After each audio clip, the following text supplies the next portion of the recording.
While booking it, he gives Alice an earful for not mentioning the self-destruct part of the tour earlier. The main pillar starts doing its best Jenga tower impression, and it looks like they're about to lose.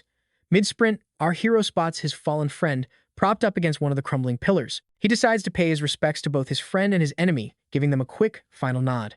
Meanwhile, outside, the knights and mages watch as the giant magic bubble just pops. The crowd goes absolutely wild, the barrier is down, but Professor Brittany ain't got time for celebrations. She immediately goes full Iron Man, launching into the sky to find her students. With a quick flight spell, she's a blur heading straight for the dungeon, prompting a smirk from Elton, who mutters, "Someone's in a hurry." And right on cue, the city's head honcho starts barking orders, sending his knights to the collapsed barrier to get a handle on this mess, all while silently praying that his daughter, Isabella, is still in one piece.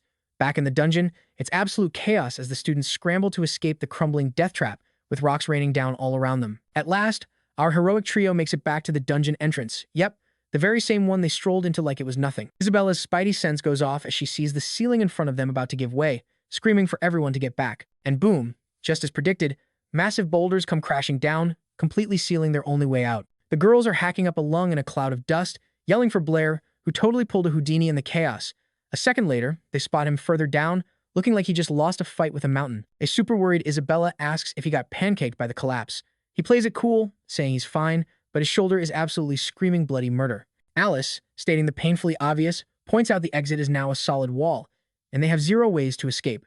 The squad is now officially trapped in a dark, narrow hallway of doom. That's when Blair spots a path that looks slightly less impossible and suggests they just blast their way through. Isabella's like, "Dude, that'd take a gazillion fireballs, and my mana bar is flashing on empty." So our boy asks if they know how to throw up a fire shield, because he's got a 5 to 100 IQ play in mind. This time, instead of pumping oxygen in, he starts straight up yanking all the oxygen out of the air with his bare hands. He drops a quick science bomb on them. When the oxygen concentration hits that sweet spot, the resulting kaboom gets a massive power-up. So he whips up a sphere of pure oxygen, sets it on fire, and yeets it at the rock pile. The explosion is ridiculously huge. Shards of rock go flying like deadly confetti, but the girls had already popped a fire shield, protecting everyone from the incoming rebel storm. The path is finally clear, and a totally stoked Blair is cheering like they just won the Super Bowl. Meanwhile, outside, the sun is rising, painting the mountains in epic golden light. A single hand claws its way out of the newly blasted exit, desperately trying to find a grip. It's Alice, the first one out, struggling to haul herself to freedom. Isabella immediately reaches down and helps her bestie to her feet. Blair is the last one out, looking completely and utterly spent. Both girls offer him a hand as Isabella asks how he's holding up. He mumbles that he's fine, but his inner monologue is just screaming that he can't go on, that he has officially hit rock bottom, and out of nowhere, his legs just decide to peace out, and he stumbles on his way up. The girls lunge for him but miss, and he starts plummeting back down into the abyss. And what he's 100% sure are his final moments. He's just accepted that this is how he's going to bite it. Suddenly, a hand snatches his, saving him from becoming a pancake. And who's the hero? None other than Brittany's teacher, who came flying in with some magic carpet ride action just in the nick of time. Sometime later, our boy wakes up in a hospital room with the whole fan club gathered around him. He finally cracks his eyes open, trying to piece together what the hell just happened. He's totally lost, trying to figure out where he is, and oh yeah, everything hurts. A lot. Isabella, who is dozing nearby, jolts awake at the sound and immediately tells him not to move. All the girls are just over the moon that their protagonist has finally decided to rejoin the living, especially Isabella. She gets so hyped that she grabs him by the shoulders and starts shaking him with pure, unadulterated joy. Brittany chimes in that the wound wasn't fatal, he just, lost a whole lot of blood. Changing the subject, our boy tries to tell them something about the whole Blair situation, but she shuts that conversation down instantly. She says Isabella and Alice already spilled all the tea and that none of it needs to go in the official report. He agrees, since what's done is done. Suddenly, the door to the room swings open and someone else strolls in. The girls and Blair all whip their heads around, totally shocked to see who it is. It's the chief of Yabo City himself, deciding to pay our boy a little house call. Blair, completely bewildered, immediately asks why such a big shot would be in his hospital room. The man just bows low before Blair and thanks him for saving his daughter. Our boy was not expecting that and gets beet red with embarrassment. Without even looking up, the man continues, formally inviting him to dinner at the Clavius family estate. Hearing that invitation, Blair is just completely floored. Isabella, who also heard the invite, immediately connects the dots and assumes this is the official Meet the Parents dinner. Getting the completely wrong idea, her face turns a shade of red usually reserved for stop signs. The next evening, Blair is all decked out for the event, ready to go to dinner with Isabella.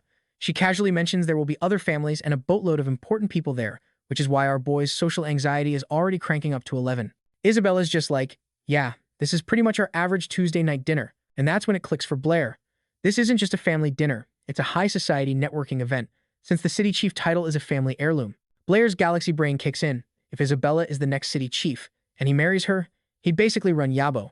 And their son, future chief, guaranteed. The only tiny catch is he'd have to take her last name, Clavius. A small price to pay for ultimate power, right?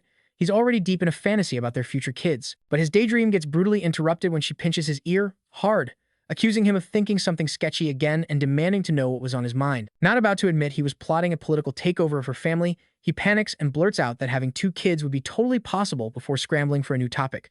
He spins this wild tale about a friend whose wife is having twins, and they desperately need help with names. Meanwhile, Isabella totally thought he was thinking about their future kids, but she wasn't brave enough to call him on it either, so she just played along, asking if he had any good names in mind. Our boy says nope, then doubles down, explaining the couple wanted one kid to have the mom's last name and the other to get the dad's. This actually gets her thinking, and she asks if he'd be okay with his kid taking the mother's name. He says if he had 2 kids, he'd be 100% down with that. After a bit more of this surprisingly deep small talk, they start walking toward the main gathering. On the way, Isabella points out her mom, and Blair braces himself for the Meet the Parents boss fight. The mom, rocking the same blonde hair, spots them. She greets them both warmly. Our boy puts on his best manners, bowing and greeting Mrs. Clavius. She cuts right to it, thanking him for saving her daughter and adding that Isabella has told her all about him. Instantly, every girl within a 10-foot radius locks onto Blair like a heat-seeking missile. All this sudden attention completely spooks Isabella. She yanks his hand out of nowhere and tells her mom they're off to see her father, like, right now. One of the other girls is literally asking why Isabella is freaking out, but she doesn't even bother to answer, just bolts, dragging our guy behind her as everyone stares, making a beeline for the head of the family. Meanwhile, across town in the chief's office, the plot was getting spicy. A guy named Abel Howard just rolled into Osdown with some serious tea. This white-haired dude says the finance minister, some guy named Walter, is up to no good. But the old man just scoffs, saying a low-level official like him is no threat to their power. Abel hits back, saying that was the old way of thinking. These days, the capital has been systematically stripping power from all the city leaders. City mayors no longer control their own money or their own armies. The king just parachutes in his own people to manage everything. And to make things even spicier, the finance minister is the queen's own younger brother. Every year, auditors from the capital show up, and these guys have the authority to wreck anyone's career.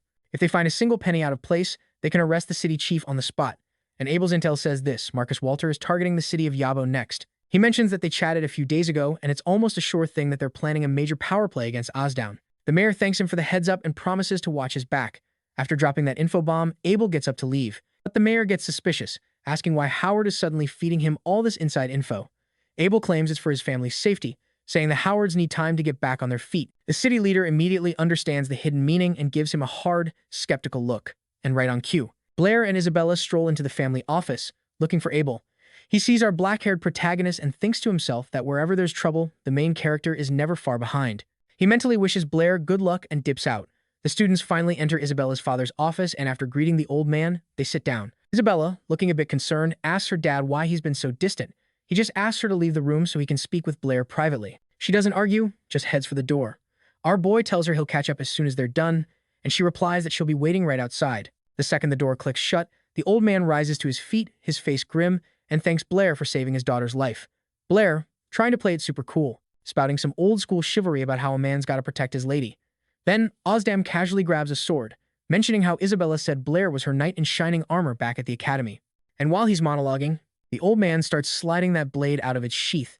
Blair, starting to sweat bullets, is like, "Whoa, dude, we were just study buddies under Professor Brittany." Looking out for each other, the family patriarch then gets all cinematic, pressing the cold steel right up to our boy's cheek, and asks if Isabella's story checks out. Blair squeaks out a yes, and bam, the old dude whips the sword out completely, claiming his daughter's been sleep-talking about Blair kissing her, hugging her, and even getting a little handsy. Our hero is totally baffled, like, wait, when did I kiss her? But Dadzilla just steamrolls him, insisting, so you admit you hugged her, and then you copped a feel. Blair, completely lost on what this guy's deal is, decides to just cut through the drama and asks if this is the real reason he got summoned. Plot twist. Osdam is actually impressed by the kid's guts. He's like, "You're the first person to ever talk back to me like that," revealing this whole psycho dad routine was just a test. He sticks out his hand, asking Blair to keep looking out for Isabella. Our boy meets his grip, and they seal the deal with a handshake that could probably crush walnuts. After the dust settles, on the old man's suggestion, they make a pact of silence.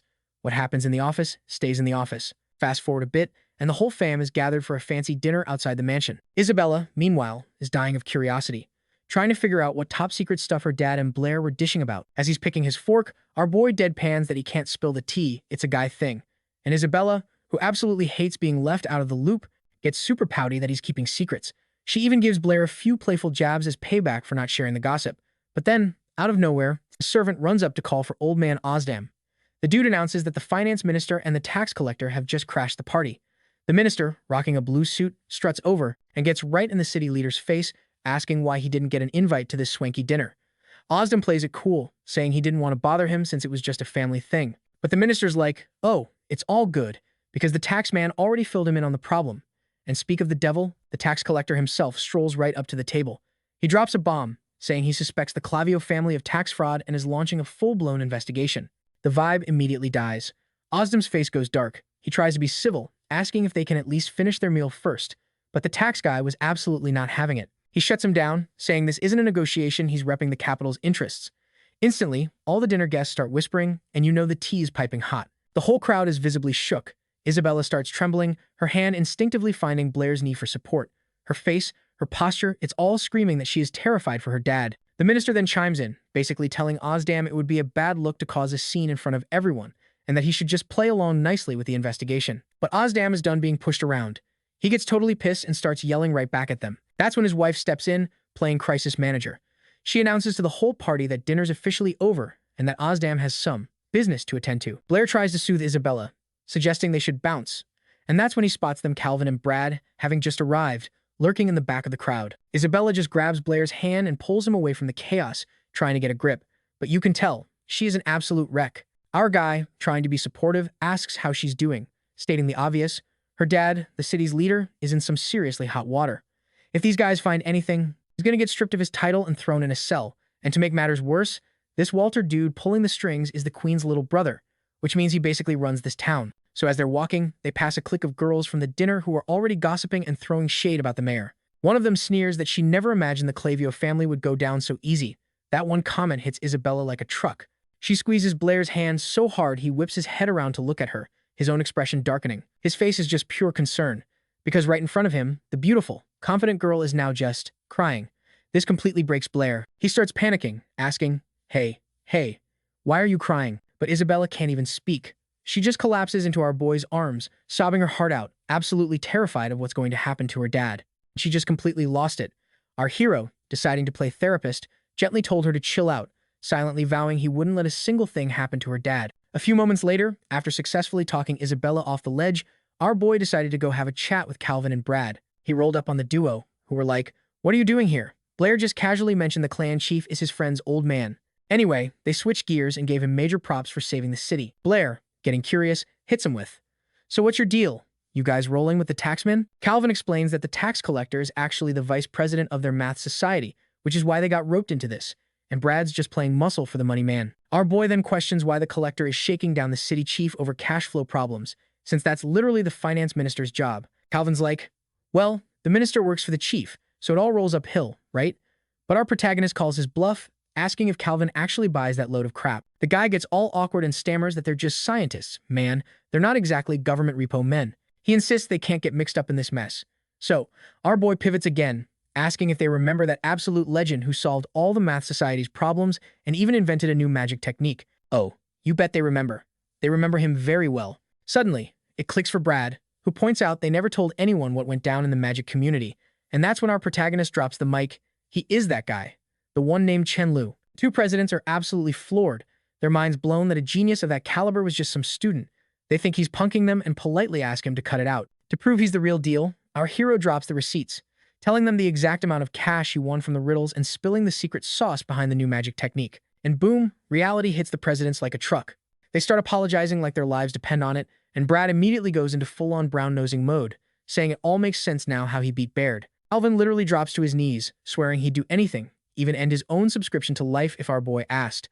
All he wants is a little help with the tax collector. With dead serious, straight out of a mob movie expressions, the two presidents say their job is to protect ministers. But you know, accidents can happen. Maybe even tonight. Our boy is just watching this, thinking how these two super polite academics have suddenly morphed into a couple of unhinged teenage fanboys. It seems the myth of Chenlu, the god of mathematics, has completely fried their circuits. For Chenlu, these two are ready to send this Walter dude on a permanent vacation. Playing along with their sudden psycho streak, our boy says the tax collector is the main issue and needs to be handled. But the president's brains jump straight to the nuclear option. They immediately declare they're going to go unalive the collector's entire family tree. This level of blind, hardcore standing leaves our protagonist utterly speechless. He quickly hits the brakes, clarifying he doesn't want anyone whacked.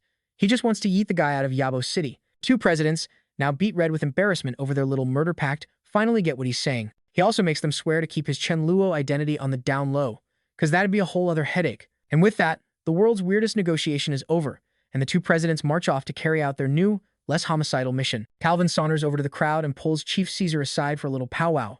The blonde dude asks the Odin chief to hang tight, saying he's got this and will be right back. Taking a step back, Calvin just comes right out and says that Walter is absolutely not fit to be the finance minister of Yabo City, period. Hearing this, Caesar's face goes from chill to stone cold in a nanosecond. He tells the president that's not his call to make. Then Brad, lurking nearby, just cracks a smug grin and says, "So, the rumors must be true." Blondie is totally lost, looking at the president trying to figure out what the hell is going on. Out of nowhere, Brad slings an arm over his shoulder, leans in with a smirk, and asks if Caesar's got a little something going on with Walter. The blonde guy is not amused, shoves his hand off and says, he's just trying to do the right thing. But then the president cuts in, saying that actually, the decision really isn't up to Caesar at all. See, there are some heavy hitters, people way up the food chain who want Walter bounced out of town.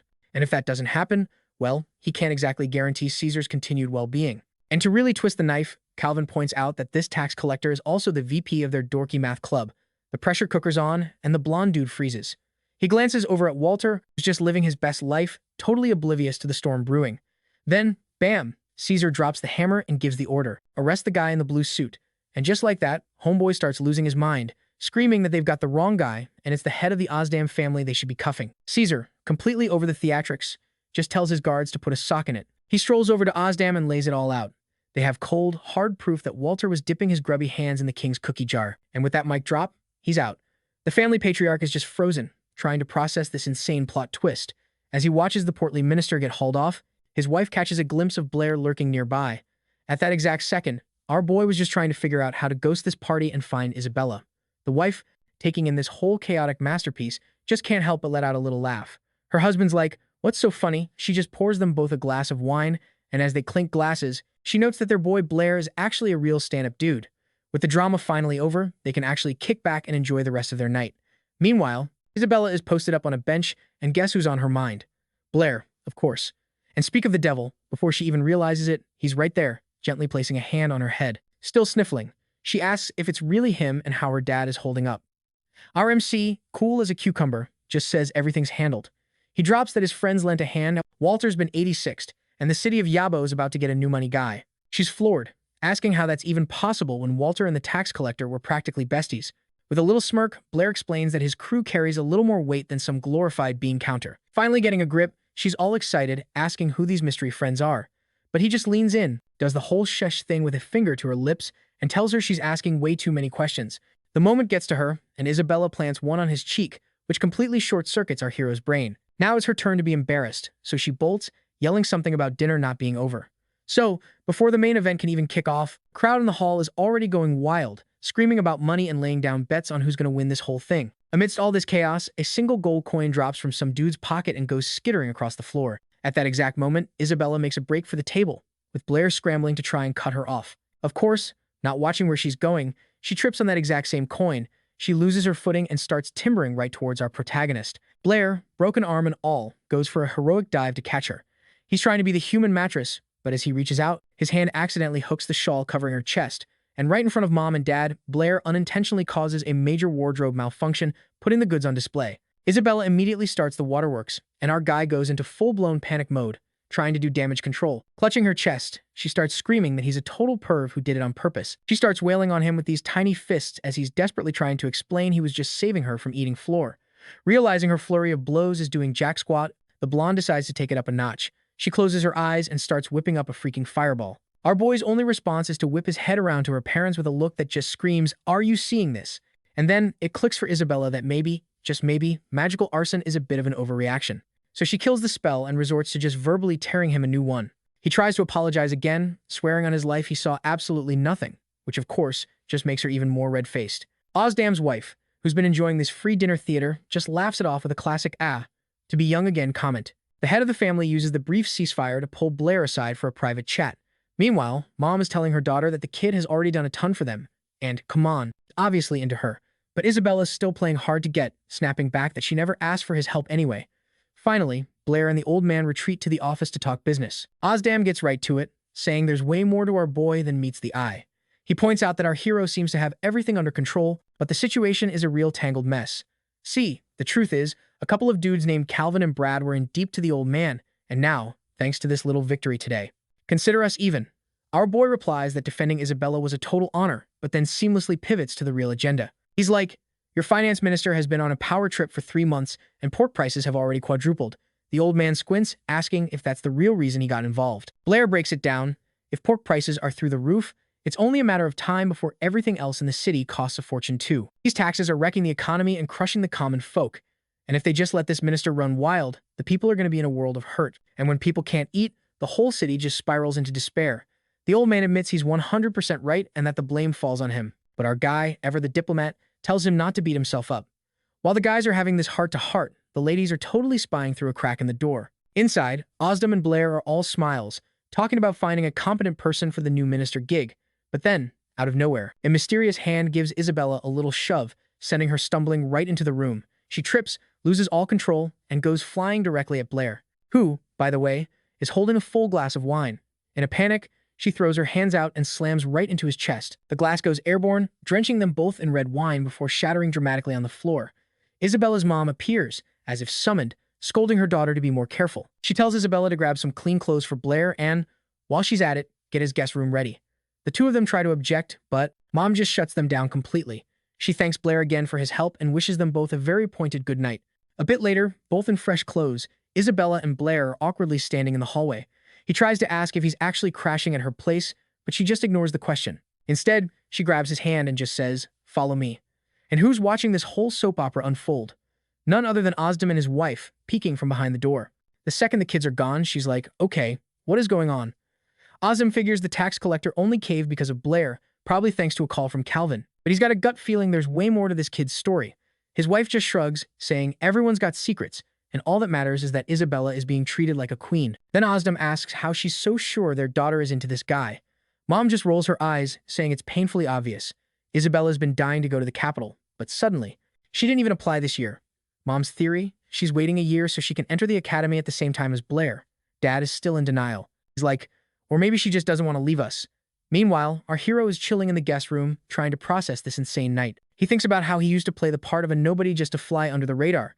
But now, he's realizing this whole Chenlu persona has some serious perks. As Walter, the queen's little brother, he can put the squeeze on big shots like Ozdam and bend the system. And as Chenluo, he's basically a math deity. Calvin worships the ground he walks on. It took a single word from this god to make the real Walter back the heck off. The entire game has changed. Now they're literally playing with people's lives. Our protagonist gets it now. He has to protect himself and his crew. The bottom line is crystal clear: to win in this world, you need status and you need power. Suddenly, a knock echoes from his door. He hops up to answer it, but when he opens it, crickets. No one's there. And then, the knocker just casually vaults through the open window like it's a perfectly normal way to enter a room. Our boy is completely baffled, asking why she couldn't just use the door. But the girl is already bouncing on his bed. She claims she didn't want anyone to see her. He's like, are you nuts? Someone seeing you climb through my window is way worse. They get a very wrong idea, but she just teases him, asking why he's still awake. Then she smirks, you must be excited to see such a big bed. Blair decides to play her game, replying, it'd be even better if you got a little more comfortable. And just like that, the girl goes beet red. She calls him a perv and sputters that she came to talk about something serious. She wants to know exactly what he and her dad were discussing in the study. Our protagonist gets a little awkward, asking if she's really sure she wants to know, and she doubles down. So, Blair decides to spill the tea. So my man Blair stares directly at the tactical zone and deadpans that her dad thinks she's a little underdeveloped, and is super worried about it. And that's why Pops asked him to, look after her. Naturally, the girl is not amused. She's like, wait, why would my dad say I'm small? But then the gears in her head start turning, the light bulb flicks on, and she realizes our boy is just pulling her leg, and cue the meltdown. She unleashes a high-pitched shriek, leaps out of bed, and before Blair can even stammer out an apology, she introduces his face to the bottom of her foot. She declares she's not listening to a single word from a total creep. Screaming about how this was a massive mistake, she makes a beeline for the window, ready for a dramatic exit. At this point, Blair is beet red and scrambles after her, desperate to set things straight. He's like, wait, I know why you're really here. And don't worry, your dad's gonna be totally fine. But she cuts him off, blurting out, "That's not it. I actually came here to tell you something else." The playful vibe vanishes instantly. Our hero's face gets all serious as he holds up a hand, like, "Don't say it, please. I think I already know." Her eyes go wide as she realizes he's jumped to the wrong conclusion, and she frantically waves her hands. "No, no, no, it's not that." After a super awkward beat, she lets out a huge sigh of relief. "I just wanted to say thank you, and that I believe in you, Blair." Mortified by her own sincerity, she doesn't even stick around for a response and just yeets herself out the window like a ninja. And as she vanishes into the night, our boy is left just standing there, processing everything. But plot twist, what neither of them knew was that her dad, the head honcho himself, was eavesdropping outside the window the entire time. Cut to the next morning. Blair is at the front door of the mansion, doing the whole awkward farewell tour with the family. Husband's wife comes over, all smiles, asking if he slept well and enjoyed breakfast.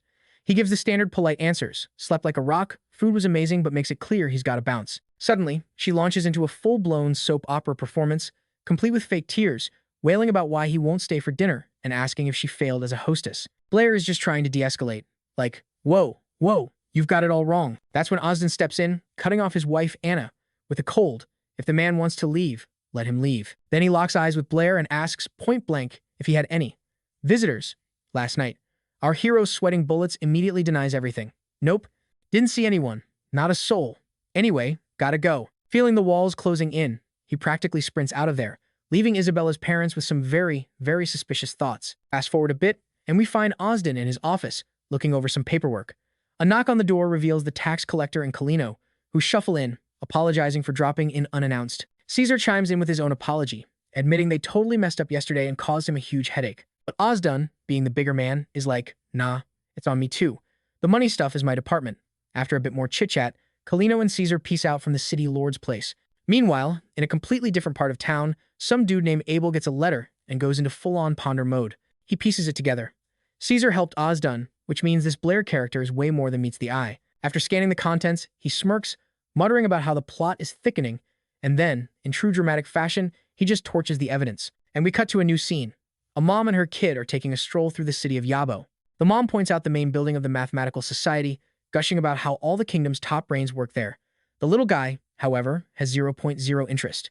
He proudly declares he's team magic and is going to be a wizard when he grows up because obviously, magic crushes math any day. And just then, Kalino materializes behind them like a nerdy ghost, deciding to butt into their conversation. He starts lecturing them, saying, actually, math is the mother of all sciences, and without it, you can't research, like, anything. He then dramatically points a finger at the kid's forehead and asks again if he really thinks magic can beat math. The mom, obviously, goes into protective mode.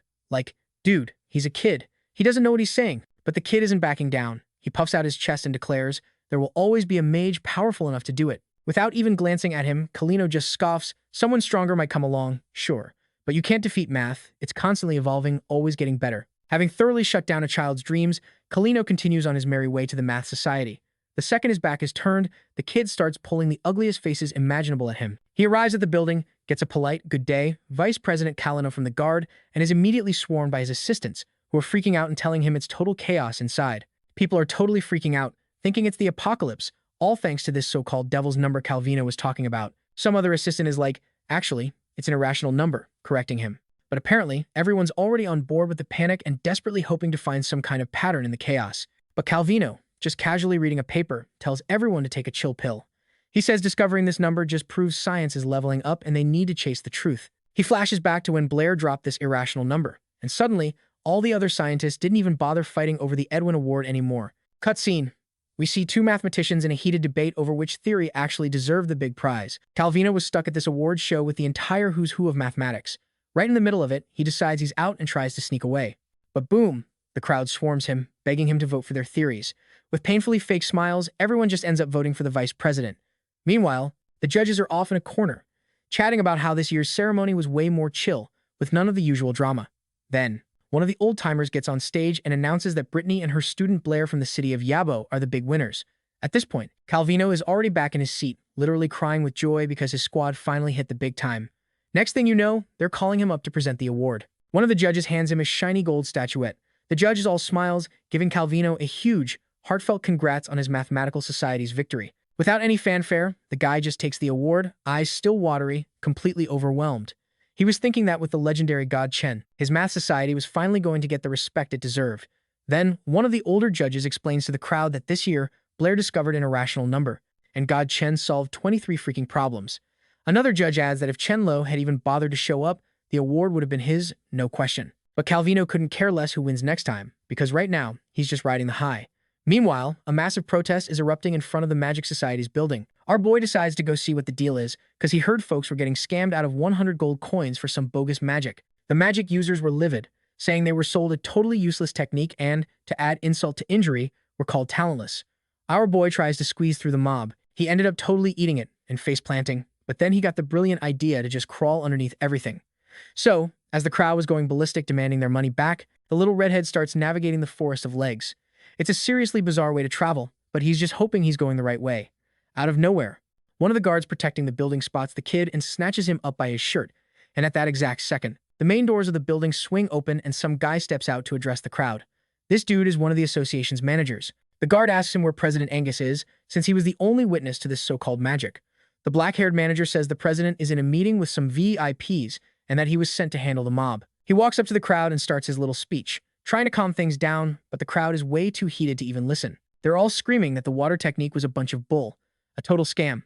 Our boy, of course, decides to throw in his 2 cents. He yells that his mom always says liars have to pay the price. The guard still holding him just tosses the kid aside so he's not in the middle of the adult's argument. With a strange smile, the manager claims the technique isn't fake and that a handful of people have actually pulled it off. One of the mages in the crowd did not take kindly to being called mediocre. He gets right in the manager's face, grabs him by the collar, and demands a refund. The guy sent to do damage control just repeats that the technique is real and that some people are just gifted enough to use it. Then a red-headed mage in the crowd yells for them to bring out just one person who knows the technique, promising everyone will shut up if they do. Then, out of the blue, everyone turns when they hear a woman's voice asking what's going on. It's a noble woman. The second she appears, every single protesting mage instantly bows. So our blonde hero rolls up and is like, why is there an angry mob camped out in front of the Magic Society? The red-headed mage chimes in, claiming the association is running a total scam. Apparently, they're slinging some bogus technique for a completely bonkers price. But the noblewoman isn't buying it. Like, no way the Magic Society would pull a stunt like that. The manager, this dude with the jet black hair, tries to play defense, insisting it's a new high-level technique. The crowd, however, calls total BS, chanting that it's a ripoff and that this Chenlu guy is a world-class con artist. Fed up with the drama, the noblewoman takes command, announcing they're going to settle this, nice and simple. The Magic Society has to put their money where their mouth is and actually demonstrate the technique. The manager whips out a scroll detailing the spell, acting all cool like, yeah, no problem, we got this. He even casually mentions the magic requires blending fire and water elements. Our girl snatches the scroll and asks, so, is there anyone in this society who can actually juggle 2 elements at once? The black-haired manager shoots back, you betcha, we've got just the person. He even boasts that President Angus himself tried to master the technique, but the ginger mage cuts in again, telling the noblewoman not to listen to a word of his nonsense. Then the blonde gives the technique a quick once-over, and just like that, she's effortlessly summoning fire and water magic simultaneously. The entire crowd's jaws collectively hit the pavement. The other mages start whispering, completely shook that someone can actually dual-wield elements. Even the girl herself is surprised, thinking, never thought of using magic like this before. The manager explains that some dude named Chenlu calls this combination magic, and the theory is currently blowing everyone's minds at the society. And that's when it clicks for the blonde she's definitely heard that famous name before. Meanwhile, the annoying kid won't let up, just absolutely roasting the red-headed mage. He keeps reminding him about his promise to apologize if someone could actually pull off the magic. The boy's like, dude, she just did it, where's the apology? Still nothing. The red-headed mage finally loses his cool, and instead of apologizing, he winds up to smack the kid. The boy flinches, bracing for impact, but the blonde is way faster. Before the guy can even move, she just yeets him into the air with a flick of her wrist. The mage starts pathetically begging for her to put him down, and she does. The second his feet touch the ground, he's groveling at her feet. She just tells him to do some serious soul-searching, since he caused this whole scene because his own skills are trash. With a smirk, she warns him that she's not usually the second-chance type. Right on cue, the kid's mom storms in, furious that he ran off. She grabs him by the ear and starts dragging him home. All the way back, the kid is absolutely buzzing, gushing about the insane magic he saw and the genius who just invented a whole new way to battle. Far, far away, Blair, feeling like his ears are burning, starts sneezing uncontrollably. He mentions it to the girls, who get all worried and ask what's up. But really, our boy had just stepped into Professor Brittany's office. She asks him what he needs, and Blair says he has something really important to talk to her about. Isabella, who happens to be in the room, immediately leaps to the conclusion that he's about to confess his undying love to the professor. Her mind just goes into full-on fanfiction mode. She starts panicking, wondering if she should intervene. To keep prying ears out, our protagonist and the professor decide to take the meeting to the rooftop. Once they're up there, Brittany gets straight to it. Okay, what's the big secret? Blair tells her he can't just say it and asks her to whip up a fireball first. The professor shrugs, conjures a fireball in her palm, but then poof, her magic instantly vanishes, leaving nothing but a sad little puff of smoke. She stares at her hand, totally stunned, and asks Blair if that was his doing. He confirms it, then asks if she remembers their little talk about additional elements. Then he drops the bomb, his theory. He's discovered that fire needs a secret ingredient to burn oxygen. You take away the oxygen, and the fire just goes out. The professor is floored and asks if he can really extinguish a fireball just by manipulating oxygen. He's like, absolutely. He even adds that without oxygen, every living thing on the planet would basically check out. And that's the exact cheat code he used to wreck Baird last time by literally stealing the air from around him. It all finally clicks for Brittany. Blair has control over these invisible, fundamental elements. The major difference is that normal elements require spells and all that hocus pocus. But these so-called additional elements, yeah, ever since they were discovered, literally no one had ever been able to get them under control. Until now, because Blair just proved it was totally possible. The logic goes like this. If a bunch of people can do something, they're hailed as geniuses. But if only one person can pull it off, they're labeled a freak. Yeah, people can be real jerks to anyone who's a little too special. So Brittany, in full-on panic mode, asks if he spilled the beans to anyone else. Blair's like, nope, she's the only one in on the secret, and then she makes him swear to keep it that way. Not even Isabella or Alice can know, unless one of them ends up becoming his wife. Our boy gets completely flustered by the sudden marriage talk, but promises he won't tell a soul besides her. The girl, with a dead serious look, tells him to swear on it. He's a little taken aback by the intensity, but he places his hand on hers and makes the oath. For a second, they just hold hands, and she even flashes a tiny, genuine smile. But then, poof, the smile's gone, and her expression turns grim. She warns him to remember her words, because this little secret could get him permanently deleted, and he shouldn't have even told her. But Blair, with absolute conviction, just states that he trusts her completely. The blonde asks why he's putting so much faith in her, and he hits her with, "You wouldn't be this worried about me if you were planning to screw me over." Her face gets even more intense, to the point where Blair thinks he just said something monumentally stupid, but then, out of absolutely nowhere, she just pulls our boy into a hug and sincerely thanks him. Our hero also mentions he's been poking around the magic society, talking theories on combined magic and trying to juice up his spiritual power. The girl immediately gets worried, thinking it's way too early for him to be messing with those heavy hitters while he's still a rookie. But he shows her his ace in the hole, explaining he used a fake name, Chenlu. That way, nobody has a clue who he really is. Brittany breathes a massive sigh of relief, but then you can see the gears start turning in her head, and suddenly, it clicks. She lets out a shriek and practically lunges at him, slamming the poor guy against the wall. She demands to know if he's the Chenlu, the one who solved 23 impossible problems all at once. Blair just casually confirms it. Yeah, that's me. I was just trying to make some quick cash, solving their little puzzles. The girl is in absolute, total shock. She starts listing off all the legendary achievements of this Chenlu guy, and the math starts mathing, leading to the insane conclusion that it's Blair. Brittany's face contorts into a super weird expression as she backs away from him. She straight up admits there's no way she can teach him math or magic anymore. I mean, even her own teacher, one of the best in the entire kingdom, can't hold a candle to Blair's level. But, she says, she can still hook him up on the magic side of things because her teacher also happens to be an archmage. Brittany promises she'll ask her mentor to accept our boy as a student. Blair is floored by her genuine reaction and, a little shyly, takes her up on the offer. Then a hilarious thought hits him. If Brittany's teacher takes him in, they're going to be classmates. He asks her why on earth she's still hanging around the academy if she's already the student of a legendary archmage. But the blonde totally dodges the question and, just like before, promises to tell him her whole life story later. With that, our guy finally hops off the roof, decides to head back to the office where Brittany was waiting. But before he can even get inside, Isabella materializes out of thin air and grabs his hand and just starts dragging him off somewhere. He tries to pull back and ask what the heck is going on, but she's ignoring him, looking totally flustered and extremely curious. She demands to know what he and the teacher were talking about in private. Our boy looks back at the door, thinking about their conversation. And, of course, he remembers his pinky promise not to tell anyone his secret, not even his closest friends. So, as you'd expect, instead of telling Isabella a single thing, he just says they weren't talking about anything important. The blonde gets absolutely furious with his secret keeping, saying she doesn't believe him for a second because she's never seen Brittany that worked up. And then she just blurts it out, asking if he finally confessed his feelings to the teacher. In a flash, Blair slaps a hand over her mouth, frantically signaling her to shut up. Meanwhile, Isabella, unable to speak, is trying to convey pure rage with just her eyes. Our boy presses his ear against the door, trying to hear if anyone is eavesdropping on the other side. Hearing nothing, he decides to just end this whole interrogation with a little white lie, asking, "You really want to know what we talked about?" The blonde gives him a death glare and tells him to just spit it out. So, our guy, with a perfectly straight face, says that Brittany asked who he liked more, her or Alice. The question totally throws her for a loop, and she can instantly tell he's full of it. Still, she's dying to know what his fake answer was anyway. So he hits her with this epic line about telling Professor Brittany he's sworn a lifelong vow of celibacy to the magic arts. Isabella just plasters on this super fake smile, all like, oh yeah, totally, I get it. But inside, oh, she's calling major BS on this whole story.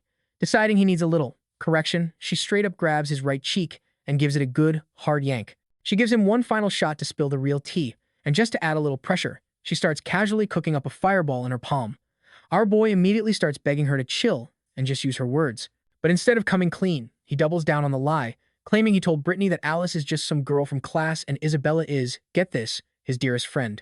He's thinking this bestie compliment will shut down her whole interrogation, but her brain is already crunching the numbers, like, okay, if Alice is a nobody and I'm in the friend zone, then Blair must be into someone else.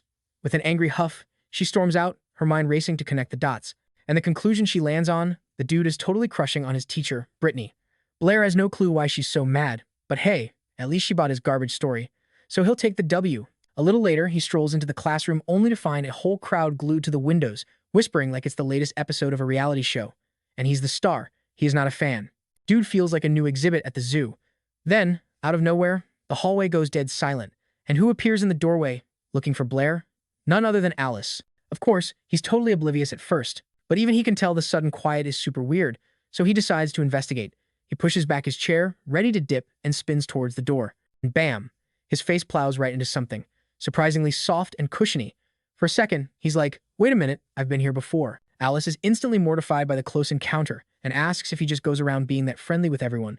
Blair's face goes nuclear red as he starts stammering out apologies. He swears it was a total accident, but she just laughs it off, even apologizing herself, saying she was the one blocking the door. She calls him a goofball before telling him she's got some questions. Turns out, Alice needs help with homework she's stuck on. A bit confused and frankly, kinda annoyed. He takes her notebook and agrees to help. Outside, the gossip squad is having a field day with their awkward meet-cute, when suddenly, Isabella materializes right in front of them. She's all like, what's the big idea? Someone from the peanut gallery chimes in, you here to see Blair too? And right on cue, Alice walks out of the classroom, and they're suddenly face to face. The blonde demands to know what she's doing here. You could cut the tension with a knife, and the redhead decides to skip the small talk. She just straight up asks the blonde, Isabella, if she's into Blair. Isabella looks away, totally annoyed, and snaps back that she's being ridiculous because nobody likes that guy. But Alice hits her with the immediate clapback. Well, I do. And just like that, Isabella's annoyance flares into pure, unfiltered rage. While Isabella is about to pop a blood vessel, the redhead calmly declares she's actually in love with him. Then she adds, with a hint of sass, that since the blonde's not interested, she won't have to worry about any competition. But Isabella's anger just deflates into sadness, telling Alice she doesn't stand a chance anyway, because Blair's heart belongs to someone else. Alice is completely unfazed, basically saying, game on, I'll take on this mystery girl. But the blonde warns her not to even bother, claiming she's completely out of her league. That's when the redhead puts two and two together, realizing Isabella's little game and calling her out for wanting the guy herself. She's just trying to psych out the competition. Busted and upset, the blonde shoves past her, muttering that she's not trying to steal anyone and that if Alice likes Blair, then that's her problem. The girl then plops down next to our protagonist, still stewing over that whole showdown, and Blair takes one look at the thundercloud on her face and wisely decides today is not the day to poke the bear. Then, completely out of left field, she hits him with, who would you choose, me or Alice? The question just absolutely floors him, and while his brain is buffering, she's giving him a death glare that could melt steel. He tries to be the voice of reason, asking why on earth he would ever have to pick between them, but she's not having it, shutting him down with a simple, just choose, no more questions. Our guy's brain completely short-circuits from the pressure, and the first thing he blurts out is that he chooses magic. Isabella immediately vetoes that, reminding him there are only two options on the ballot. Suddenly, a brilliant idea hits him, his face lighting up as he asks if he can write in a candidate. The blonde looks surprised, immediately assuming he wants to add Professor Brittany to the mix. Blair hits him with the, oh, that'd be disrespectful. But then my man drops an absolute bomb and asks if he can just, pick both. Isabella is not having it and shuts that down immediately. But Blair, the absolute troll, doubles down, asking if she'd spot him some gold if he picked her. The girl's face goes supernova with rage, her eyes basically shooting lasers as she tells him to get serious. Finally, our boy decides to play along and asks, wait, are we talking wife material here, or? The blonde's like, dude, just pick, and without missing a beat, Blair points right at Isabella. And just like that, her brain short-circuits, going from furious to flustered in 0.5 seconds. All that anger just evaporates, and she's got to know why. So Blair, smooth as sandpaper, casually drops that Alice is older, more delicate, and, has a more developed personality. But, he continues, in literally every other way, the blonde was superior. A sentence so backhanded it could win a tennis match. Which is exactly why, a second later, his face gets personally acquainted with her hand. Our poor MC has a moment of pure, unadulterated I've messed up panic. After that, the blonde storms out, and our boy, completely unfazed, just cracks open a book. That's when his buddy Toby bursts in, like, dude, is it true you saved Alice and Isabella from Baird? Blair, without even looking up from his page, just goes, yeah, that happened, and keeps on reading. Toby's brain is doing cartwheels. This dude just bodied a high-level mage and is acting like he just finished a side quest. Clearly not in the mood for a tell-all, Blair just hits him with the I don't remember card when his friend asks how he did it. This, of course, causes Toby to dramatically throw himself on the floor, begging for even a tiny crumb of the story. So, our boy spins a yarn about Baird throwing a fireball, and in that moment of sheer panic, he had a galaxy brain idea. What if I just slurped up all his magic? So he channeled his inner Kirby, sucked in all of Baird's mojo, and poof, the dude's magic just up and vanished. In the end, our hero said right after that, he blacked out. Toby is eating this up, his eyes sparkling like an anime character, begging Blair to teach him this secret technique. But our hero pulls the classic it was a one-time thing excuse, claiming the power's gone. Still, he gives this totally real, not at all made-up technique a name, the oxygen absorption law. He even tells Toby he's already taught him the first steps, so if he just trains hard enough, maybe he can unlock this legendary power too. But his friend's like, nah man, I'm not built for that, claiming he'd just freeze up and forget everything in a real fight. To boost his buddy's morale, Blair lays on the motivational speaker cheese, telling him he believes in him and all he needs is a little more fire in his soul. And the kid buys it, hook, line, and sinker, promising to master the so-called oxygen absorption law. Toby also drops the news that their secret escape route through the academy fence has been sealed for security. This, for some reason, sends our normally chill hero into a full-blown panic. He bolts upright and starts sprinting towards the Magic Society. Toby's just left there in the dust, completely bewildered. Meanwhile, our protagonist does a quick costume change, transforming into his alter ego, Chenlu, and books it to the association. He marches right up to the front desk on the first floor and tells the receptionist to get him the manager, Molly, like, right now. The receptionist clocks the fancy pants honorary Magic Society member pin on his chest and realizes this ain't a guy you keep waiting. The blonde personally escorts him to Molly's office and gives him the all clear. So naturally, my man doesn't even bother knocking. He just throws the door open like he owns the place. Turns out, Molly was in the middle of something, because the sound makes her jump so hard she topples right out of her chair, glasses flying, and our hero walks in to find her in a not-so-graceful heap on the floor. Without missing a beat, he swoops in to play the hero, offering her a hand up. Molly, still trying to figure out which way is up, just asks what the heck he's doing there. He lays it on thick, saying he just came to see her and, by the way, loves the outfit. She thanks him, blaming her fall on a pair of ridiculously high heels she's still breaking in. Then, out of nowhere, he gets all serious, grabbing her hand and pulling her closer to inspect her forearm, spotting a fresh bruise from the fall. Molly's still going on about the shoes, complaining they're ankle breakers but admitting she wears them because they make her look taller. Turning the charm up to 11, Chenlu tells her she's a real hard worker, which is exactly why he put in a good word for her to become manager. The compliments totally short-circuited her brain, making her look away all flustered. But our boy, ever the businessman, cuts right to the chase and asks for the damage. How much cash did his new tech actually rake in? Molly slides over a report, and get this, the total profit is a whopping 800 gold coins. Our boy's internally freaking out, like, he never expected his little trick to pull in this kind of bank. But here's the catch. It's a one-and-done deal. The second people realize the magic is basically a high-tech paperweight, the hype train's gonna derail and nobody's buying it. So, snapping back to reality, our hero asks Molly where the stash is and if he can, grab it now. She's like, oh, it's in the office, under magical lock and key. And without even blinking, she goes full-on sorceress, a glowing golden circle flaring up around her. And just like that, it's raining gold, literally a shower of coins materializes in the middle of the room. Our guy's first thought isn't jackpot, but oh crap, if I take all this, Isabella's gonna flip, and I have zero explanation for this. The stress is written all over his face, prompting Molly to ask if he's like having money problems. He pulls a classic, it's not you, it's me, claiming his place is just too small and he'd have, like, nowhere to stash all this loot. So, Molly offers to basically be his personal magical bank, suggesting she'll hold on to the cash for him and he can just swing by for a withdrawal whenever. Chenlu is all over this idea, figuring it's perfect since he plans on blowing most of this cash at the Magic Society anyway. They shake on it, and Molly re-engages her magic vacuum to suck all the gold back into storage. Our hero figures it's time to bounce and says his goodbyes, but she sweetly offers to walk him out.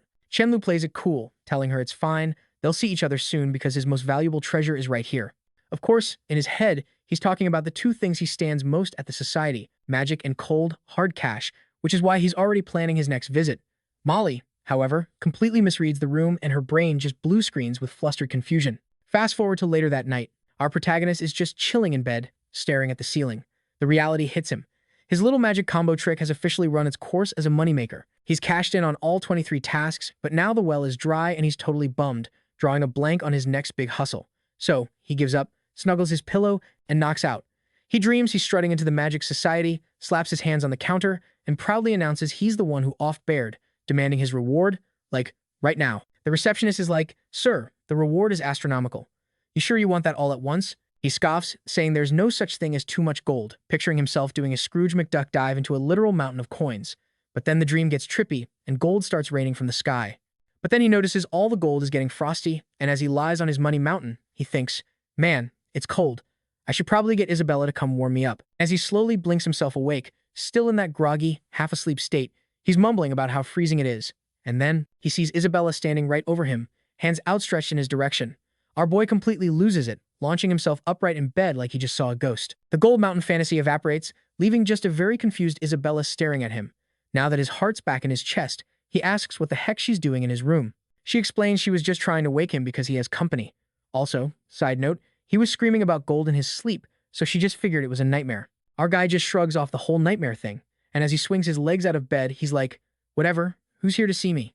That's when the blonde finally registers that he's basically in his birthday suit and completely short-circuits. Her face instantly goes nuclear-level red, her eyes bug out, and she just starts screeching, "Why are you naked?" The protagonist, completely unfazed, just deadpans that if she leaves, he'll get dressed. But she's not having it, demanding he get dressed this instant, adding that she's going to watch to make sure he does. But her curiosity gets the best of her, and while she's covering her eyes, she's totally peeking through the gaps in her fingers. Her internal monologue is just, "Whoa, since when was Blair this ripped and toned?" Meanwhile, our hero is completely oblivious to her internal meltdown, and just asks why she's still lingering, and tells her to scram. A few minutes later, a fully dressed protagonist emerges to find two dudes waiting for him. After some quick hellos, they all sit down for tea. One of the guys, Calvin, drops the bombshell. He's here to congratulate them because they've just won this year's Edwin Award. This old-timer judge is like, "I've been doing this forever, and I've never seen a unanimous vote this fast. No debate, no nothing." And right then, our hero has a moment of pure, unadulterated cheapness, thinking, "Man, I should have called Isabella." See, this fancy award is cash-free, and he was banking on her being so stoked she'd foot the bill for a victory feast. And Calvin chimes in, saying he peeped Brittany's work on 2 other prize-winning problems, and her whole problem-solving vibe felt oddly familiar. And Brittany's just like, "Dude, you nailed it," admitting she totally borrowed Blair's genius from that whole 7 bridges of the Capitol thing. Calvin just keeps gassing Brittany up, basically saying anyone could solve that one problem, but she was the only one with the galaxy brain to apply that same logic to, everything else. Homegirl gets all blushy from the praise, trying to downplay it like, "Nah, I only figured it out after failing a million other ways and then trying Blair's thing as a last resort."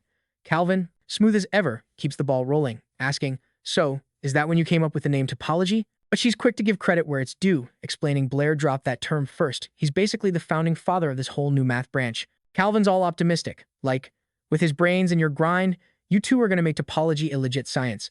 So, as he's casually sipping his tea, our boy starts having an existential crisis, thinking about how topology is going to be a BFD in the future, and how they're probably not going to be the ones to see it through. Some other dude at the table is all, "Yo, we should get that Chenlu guy on this. He just solved, 23 impossible problems at once." But Calvin's just like, "Chill, we've already got the literal god of math on our team." Hearing that new nickname, our protagonist promptly chokes on his tea, sending Isabella scrambling to his rescue.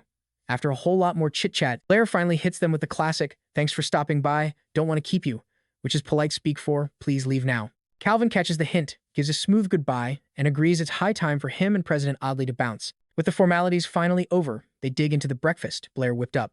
Meanwhile, Brittany is over there experiencing a 5-alarm fire in her mouth and trying desperately to put it out. She gasps out, "Did you put something hot in this?"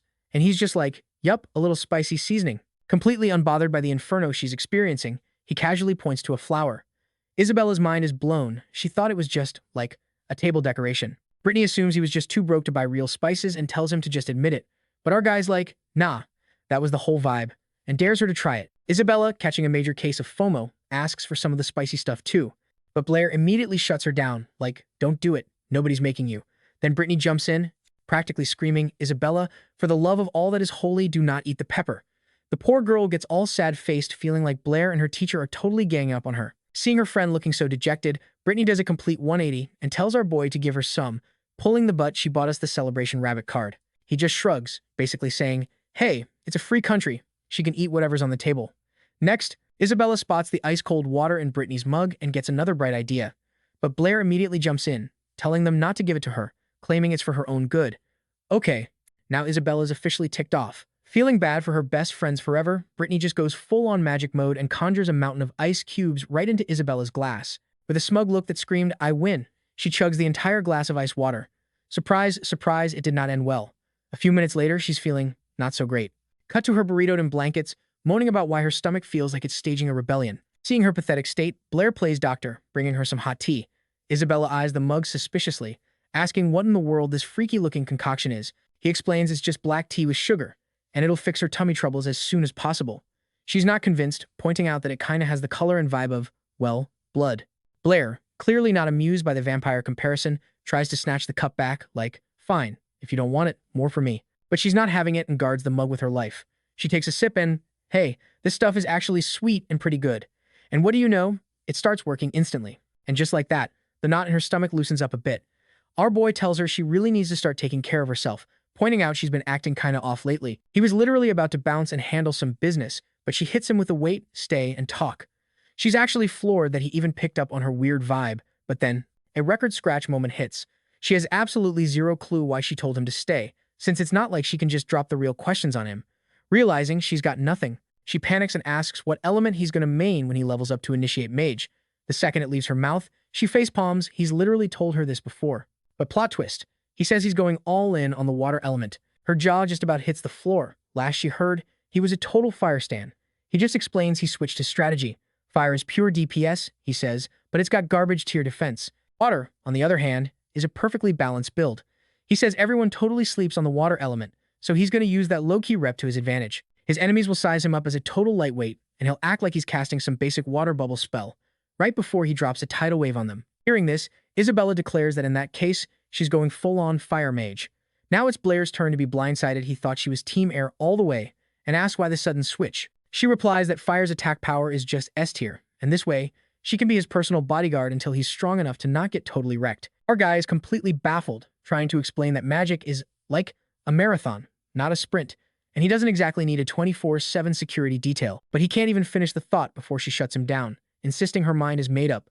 Blair just stares, processing the sheer whiplash as her eyes start to get glassy. Then she hits him with the "do you believe in me?" He totally dodges the question, just telling her to focus on herself instead of him. Fast forward a day, and our guy bumps into Brittany, who's looking for his help with some class problems.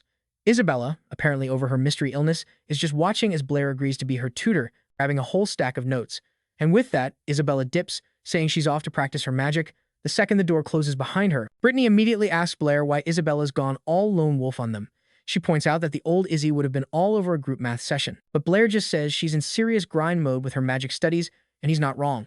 Cut to Isabella, who's having a full-on training montage monologue about getting strong enough to stick by Blair's side. So, she marches off to the training room to get to work. And who should crash the party but Alice, on the hunt for, you guessed it, Blair. She's like, what are you doing here solo? And where did Blair disappear to?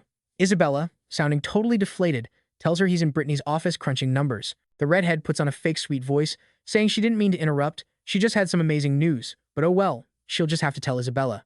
The jab was meant to sting, but it completely whiffed. Alice is actually weirded out that Isabella didn't even flinch at the mention of Blair. Shrugging it off, she shoves a document in her face, announcing she's the first student in the whole academy to hit initiate level mage. Isabella just glances at the paper and claps back with a stone cold. Great. Now I'll have a target for my fireballs. Oh, Alice totally takes the bait, snapping that Isabella's a one-trick pony with that spell, and it looks like she's burned away all her feelings in the process. Unfazed, Isabella just stares out the window, already plotting when she'll take the initiate exam herself. Cue the time skip montage. Winter rolls in, bringing with it the first official day of winter break. Snow is coming down hard outside, but that's not stopping her. The blonde is giving herself a pep talk, 100% certain she's doing this. But when she steps outside, she runs right into Blair, who was just waiting there. His plan? To be her exam day escort. She tells him to get back inside before he turns into an ice cube, but he reveals he's also taking the beginner mage exam today and figured they could go together. Isabella is shook. She's like, wait, you already have enough spiritual power for that? He casually explains that yeah, he just mastered the basics for all 4 elements a couple days ago. But honestly, he admits he doesn't even care about the certificate. He's just in it for the sweet water mage robe. Turns out, this exam is the only way to get the gear. So they start walking, an awkward silence hanging between them in the cold air. Then, out of the blue, Isabella breaks it, calling his name like she's about to drop a bombshell. He hits the brakes, spins around, and is basically like, "What's good?"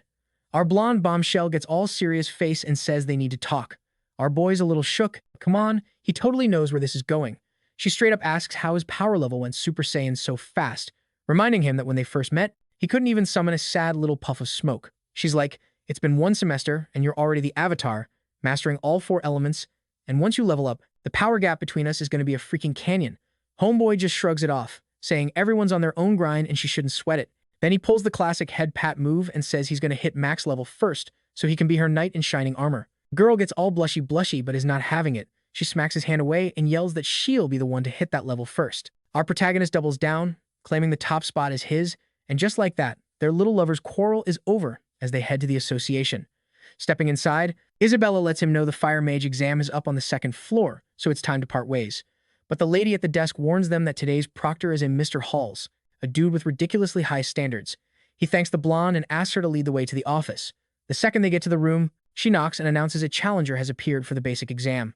Blair gets the green light and comes face to face with a lone dude at a desk. This must be the examiner, the infamous Halls, rocking a serious stash, who immediately tells our boy to show him what he's got. The examiner barely even glances at his paperwork before Blair's like, "Yo, you're gonna want to see this." Mustache Man is absolutely floored by the casting speed. The dude couldn't even process what he was seeing. It was that fast. Then Blair whips out a spell that looks suspiciously like a xenomorph's head, and the examiner is seriously impressed with his technique. He mutters that the spell's speed is insane, and the spiritual power is ridiculously focused. You can tell this kid's been living in the magic gym. But then, out of the blue, he gets a good look at Blair's face and is like, "Hold up, haven't we met?" Our boy plays it cool, saying that's impossible, first time here. But in his head, he's screaming, "Crap, he must have seen me as Chenlu." The man then asks if he's already passed the student-level exam and why he's jumping straight to such a high-level test. And that's when it hits Blair. He took the fire exam as Chenlu, so his current alias has a totally clean slate. He scrambles for an excuse, claiming he was so deep in his training montage that he just, forgot to take the student exam. The examiner is not buying one bit of that story.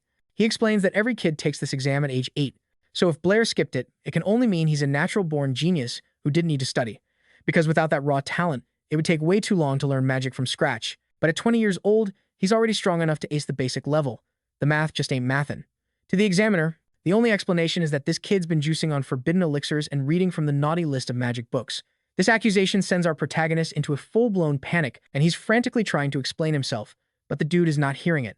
He tells him to save it for the judge and to stop trying to pull a fast one. Blair says he'll just wait for the examiner to take a chill pill so he can explain properly. And then, out of nowhere, he centers himself and summons a freaking water dragon. This Halls guy is completely shocked, because not even a mid-tier mage can just whip one of those out. Seeing this, he decides to counter with a high-level water spell to shut the kid down. He throws up a massive water barrier right in front of himself, bracing for a head-on collision with this legendary beast. Except, at the very last second, Blair's vicious dragon dissolves into a gentle little stream of water. It was basically a surprise cold shower to calm the examiner's nerves. Then Blair lays out the real story. He never passed the apprentice exam because he picked the wrong starter element. Back when he was a kid, he dreamed of being a fire mage, but he had zero talent and got absolutely nowhere. It wasn't until later he found out he was a natural with water magic and decided to hit the books again. And to prove he's not some overpowered god, he admits he can't even fully control the water dragon yet. Halls gets furious and starts yelling that he's not falling for this act. Calmly, Blair replies that he's a student at the academy and his teacher is Brittany. If the examiner has any doubts, he can go ahead and check his file. Halls agrees to the deal, but warns him he's about to call the big bosses and that Blair better not go anywhere. Walking away, he starts thinking, hold on, maybe I got this kid all wrong. Only rich kids or certified geniuses get into this academy.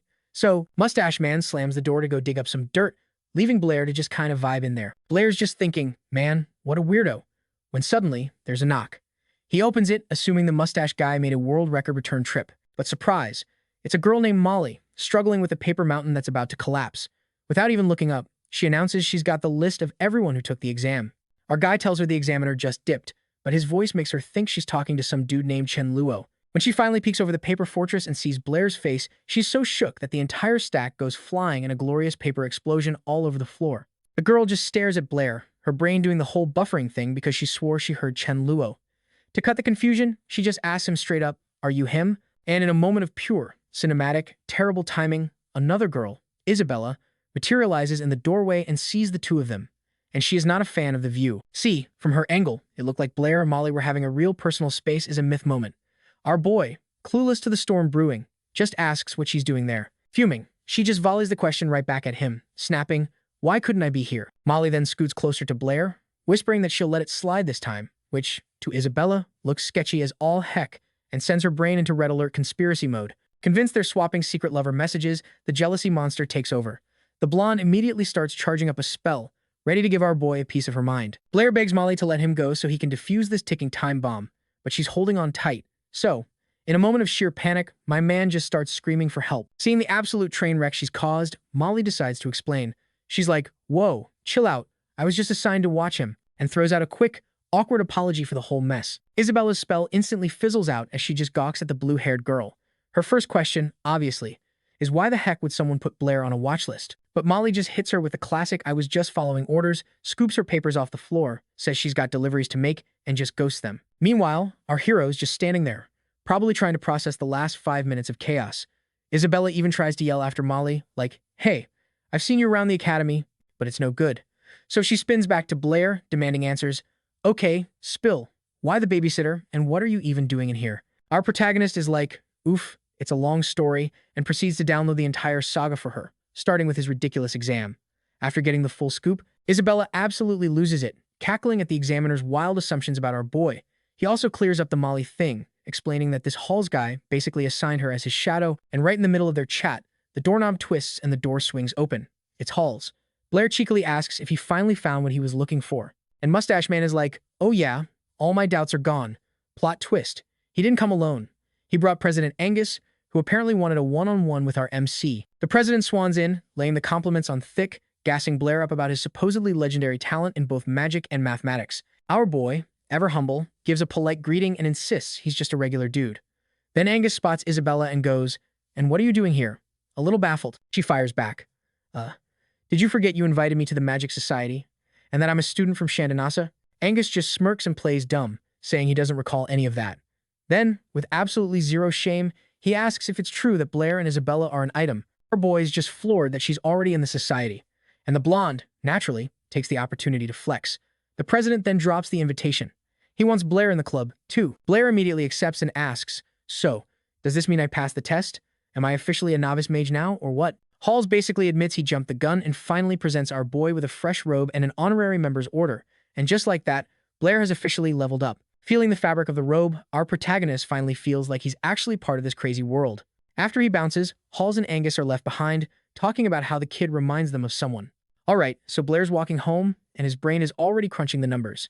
Turns out, being a wizard ain't cheap, and his current skill level is draining his wallet. Like, just to bag this one bear dude, he's about to go completely broke.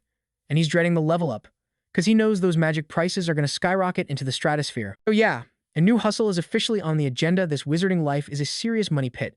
Our boy is just zoning out, lost in his financial day nightmare, when bam, he gets absolutely domed by a snowball out of nowhere.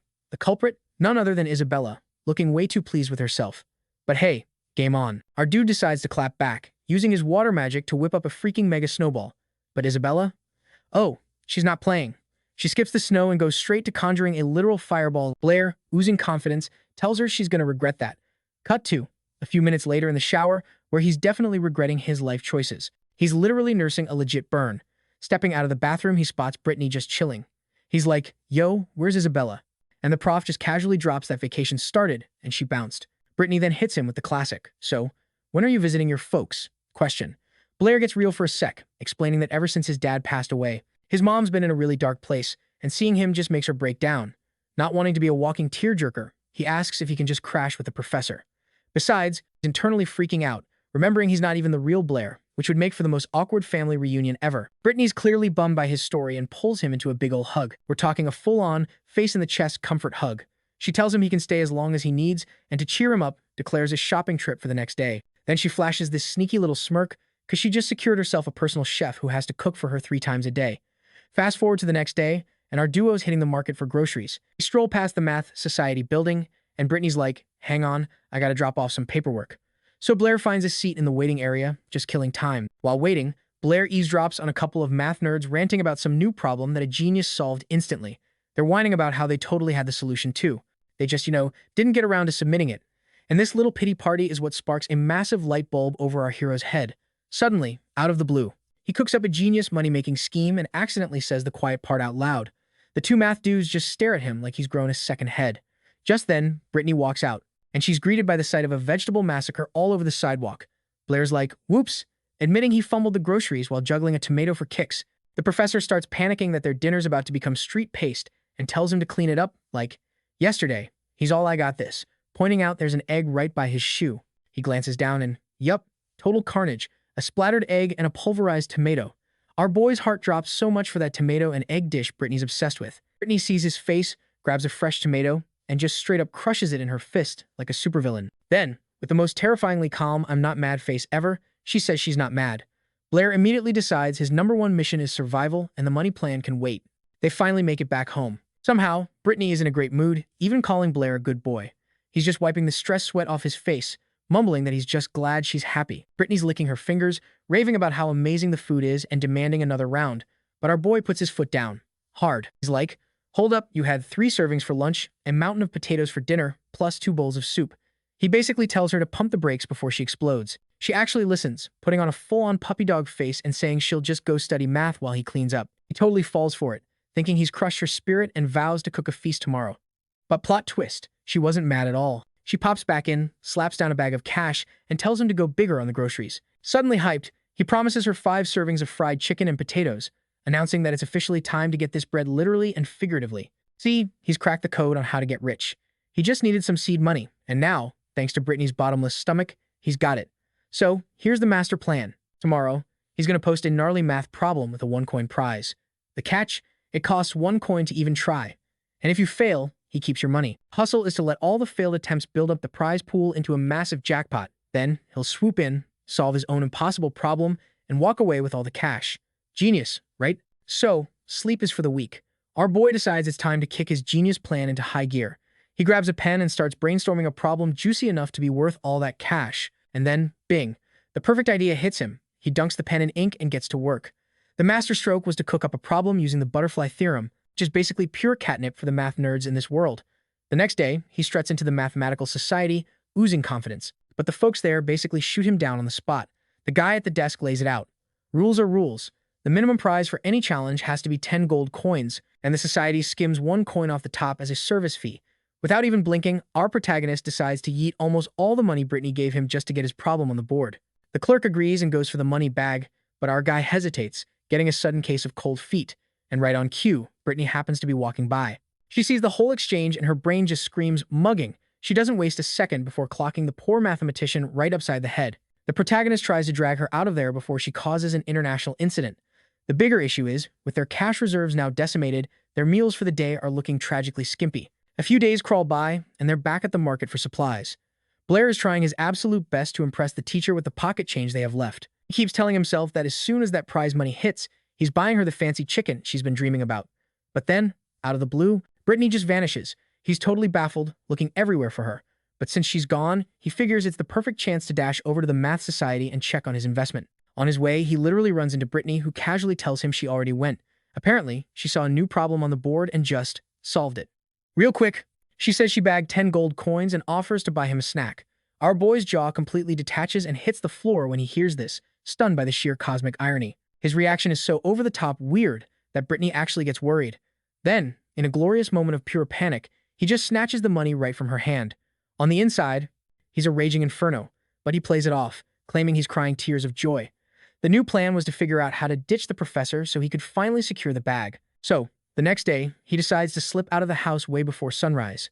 The mission: handle business and be back before she even knows he's gone. Since Brittany had just woken up, he was absolutely certain she wouldn't follow him. The dude strolls out the door thinking his plan is 100% foolproof. Except the new challenge he cooked up was way more brutal than the last one. This problem was so twisted it didn't just have triangles and circles, it had imaginary number lines and a whole bunch of other convoluted nonsense. This was a challenge so impossible, the professor could never solve it. He gathers up all his cash, 50 gold coins, and slaps it down as the reward. The guy from the association even double-checks, like, "Are you sure you want to drop all this coin?" With a smug little smirk, Blair hands over the money and tells the guy to just post it. He's got to go shopping. After dropping off his masterpiece, he bolts from the math society and makes a beeline for the market. The employee is just left there, pretty sure he just witnessed a kid laundering stolen money. 3 days pass, and the prize has ballooned to a whopping 200 gold coins. It was time to collect. Early that morning, he tries to tiptoe out of the house, praying he doesn't wake the girl. But like a ninja in the night, she just appears in the hallway. Hearing his footsteps, she innocently asks where Blair is off to so early. The guy has to invent an excuse on the fly, saying he wanted to hit the market before all the good stuff was picked over. The girl actually gets a little embarrassed, thinking he was sneaking out on a secret food run for them and didn't even grab a basket. Not wasting another second, Blair sprints toward the math society, but when he gets to the challenge board, the impossible problem he posted is just gone. He is absolutely livid and lets out a scream of pure, unadulterated rage. An employee pops up and explains that the problem was cracked the night before and the prize money's already been claimed. With fire in his eyes, Blair demands to know who the brainiac was that solved his puzzle. The answer, some guy named Mr. Abel. Our protagonist is completely devastated. He was so sure nobody could solve it. And once again, he's lost a pile of money, all thanks to the Howard family. In a world where most people think calculus is a type of rock, this Abel guy just waltzes in and solves a mega complex problem. Our protagonist has to admit he gambled big and lost bigger, but he never in a million years thought he'd lose his entire life savings. Now the dude is so broke he can't even buy a taco. On his way, he just happens to run into Alice. She was heading to the math club and invites him to tag along. Alice immediately clocks that he's muttering to himself like a psycho and asks what's eating him. Our guy says he's going to keep it 100 with her. But first, he hits her with a classic, "Can I ask you something and you promise we'll still be friends?" Alice promises she won't get mad, secretly thinking he's about to confess his undying love for her. Before he can even finish his sentence, she just blurts out that she'll agree to anything. Then, with this sneaky little smirk, our protagonist goes, "I knew you were a real one," and asks to borrow 20 gold coins. The redhead is, to put it mildly, pissed off. "Is that all you wanted to say?" She snaps. He just nods. So she smacks his hand away and storms off in a huff. Our boy is left there thinking, damn, that's a weirdly intense reaction over some cash. Then, out of nowhere, some rando asks if he's Blair. And of course, Calvin was lurking nearby. Calvin confirms, yeah, that's him, the guy who just bagged the Edwin Award. The dude in the glasses just smirks, remarking, didn't know award winners had to beg for money. Blair's like, and who the hell are you? But the guy just straight up ignores him and walks off with his little fan club to go stare at the award board. This whole attitude just sets our protagonist off. His day was already in the gutter, and now even random NPCs on the street were trying to get a rise out of him. Suddenly, Calvin grabs Blair's arm all dramatic, saying only he can save him, or rather, save the entire kingdom of Lon. But Blair, who's at rock bottom, is just like, dude, I'm not in the mood for jokes. Don't talk to me about saving kingdoms when I can't even save myself from being broke. But Calvin swears this is not a drill. He explains that if Blair does nothing, the kingdom's rep is toast, and he'll end up a wanted criminal. The president then gets super emotional, drops to his knees in front of our guy, and starts praying to the heavens. Our protagonist is just staring, completely bewildered, as Calvin says he's not getting up until Blair promises to help, and who walks in to see this absolute train wreck? Brittany. She just freezes, stunned by the whole display. Calvin immediately tries to cook up an excuse, saying he almost busted his ankle, but Blair swooped in to save the day. And oh yeah, he was just at the math society to, wait for the rain to stop. Blair just rolls with it, saying he saw Calvin fall and was just lending a hand. Brittany could not care less about their terrible improv and just invites Blair to a conference. This conference is basically a crisis meeting. Some super geniuses from GI have rolled into town and already solved every single unsolvable math problem in existence. Now, people are tossing new problems at them, but it's like child's play.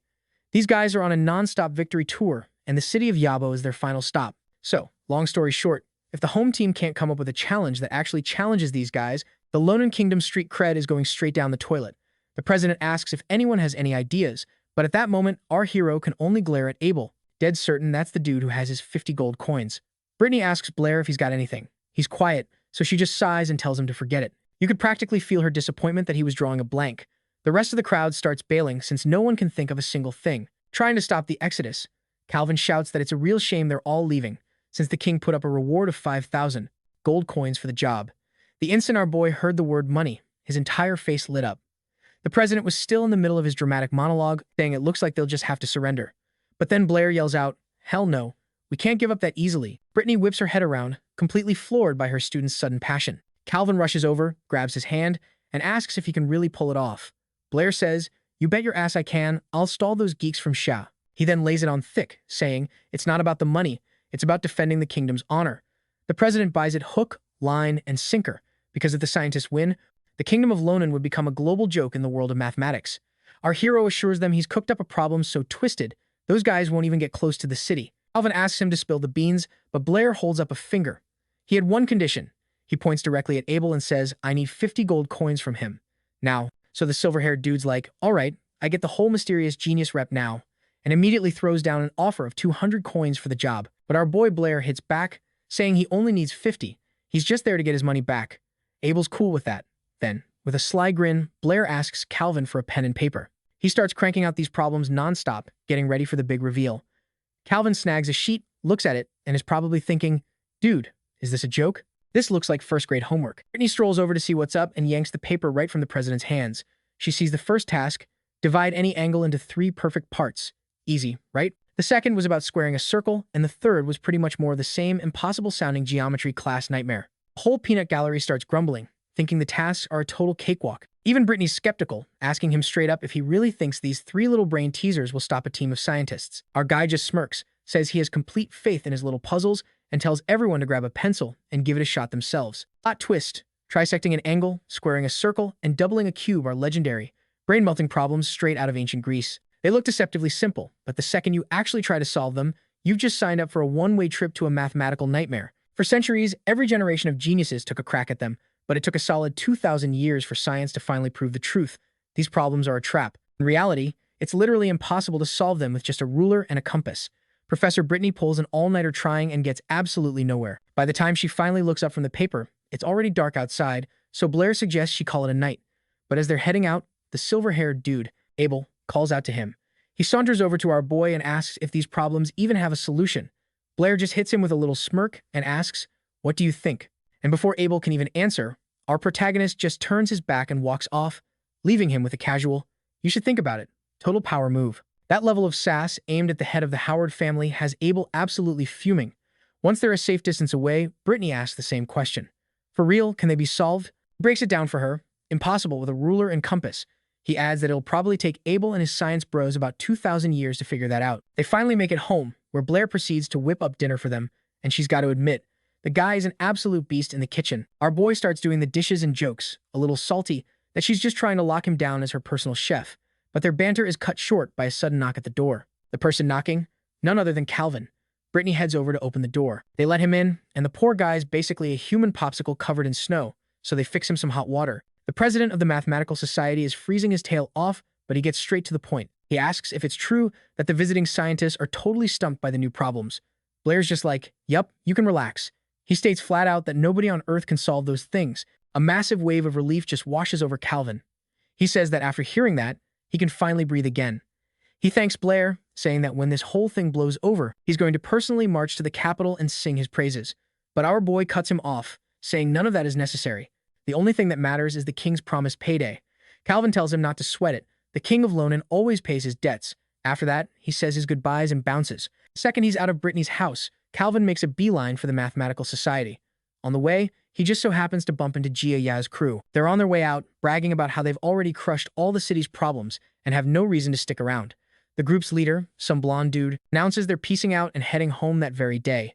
But Calvin isn't about to let them get away that easily. He puts a hand out to stop the guy, his voice dripping with irony, saying they can't just leave without a proper thank you. The blonde guy just says they want to grab their cash and pay for the trip back. And that's when Calvin dangles the bait. He mentions that 3 new problems just dropped, with a seriously hefty reward attached. He whips a piece of paper from his pocket and shoves it at the blonde dude. On it were the 3 little problems that Blair had cooked up. Blondie stared at the paper like it was written in another language.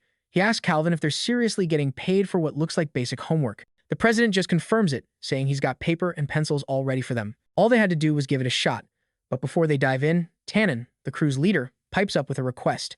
He starts going on and on about some guy named Chenlu, a supposed math god who could solve anything and even cook up new theories on the fly. Calvin just listens intently, keeping his head down and his mouth shut. Seeing their leader was getting totally sidetracked, one of Tannen's followers steps up and cuts to the chase. What they really want is to meet this Chenlu dude. But Calvin throws a giant bucket of ice water on that dream, saying a meeting is pretty much never going to happen. This so-called genius is basically a ghost, and nobody has a clue where he is. A little time goes by, and the guys are still frying their brains. Tannen asks his students if they've cracked it yet, but they just mumble about needing a little more time. He flops into a chair and tells them to hustle because they have a trip to catch. And watching this whole dumpster fire unfold, Calvin cracks a little smirk and asks if they honestly think they're leaving today. Tannen, still dripping with confidence, insists that as soon as the problems are solved, they're out of there. He even asked Calvin to get their luggage from the hotel, but Calvin, already knowing these guys are going nowhere fast, just tells the hotel manager to extend their stay for another month. More time ticks by in the hall, all lit up by a ridiculously fancy chandelier. The blonde guy, who's been wrestling with the problems, finally gets that this is way above his pay grade. He starts to get antsy and calls out for Calvin. But when Calvin is a no-show, the dude starts to properly freak out, shouting for the president again. That's when Audley wanders over and tells him Calvin is away on business. He suggests Blondie should probably talk to Tannen. Tannen, looking completely clueless, asks who the heck the blonde guy is. Audley explains he's also a math society president and can ask for help if he's stuck. Blondie immediately says he definitely wants the mustache man's help, so Mr. Tannen, putting on his best polite voice, asks what he needs. Then, out of nowhere, Blondie's face sours and he gets seriously ticked off. He snaps back that he doesn't need a single thing, leaving Tannen totally confused about why he was even called over. As Blondie's rage meter maxes out, Audley just wishes him good luck, pretty much under his breath. Meanwhile, Tannen stomps over to his students, who've been melting their brains over these problems the entire time. He slams his briefcase on the table, looking super tense. Then he finally snaps and starts chewing out his students. He says they're a huge disappointment because he asked them to divide an angle into 3, not into 1,000. The guys all start begging for more time. He just screams at everyone to shut up. He snatches a pen from one of them and decides he's just going to solve it himself. A whole lot more time passes, and now Tannen's getting desperate, not getting why nothing is working.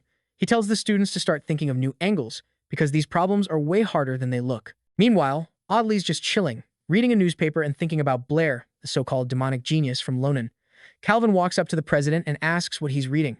Audley replies that the scientists from Chiaya have been camping out in the city for 3 months now, and it's all over the papers. The problem is, they haven't managed to solve a single thing. Audley then says he really hopes their country, Lonan, can save face this time. Calvin immediately agrees, saying he's been super worried about it too. I mean, they nearly got humiliated in front of the Chiaya folks. Now, no one can mess with the reputation of Lonan's mathematicians. Audley even boasts that their math skills have always been on another level, adding that if it weren't for Blair, Lonan would have been in some deep trouble. He remembers how Calvin always dreamed of their country becoming a math powerhouse.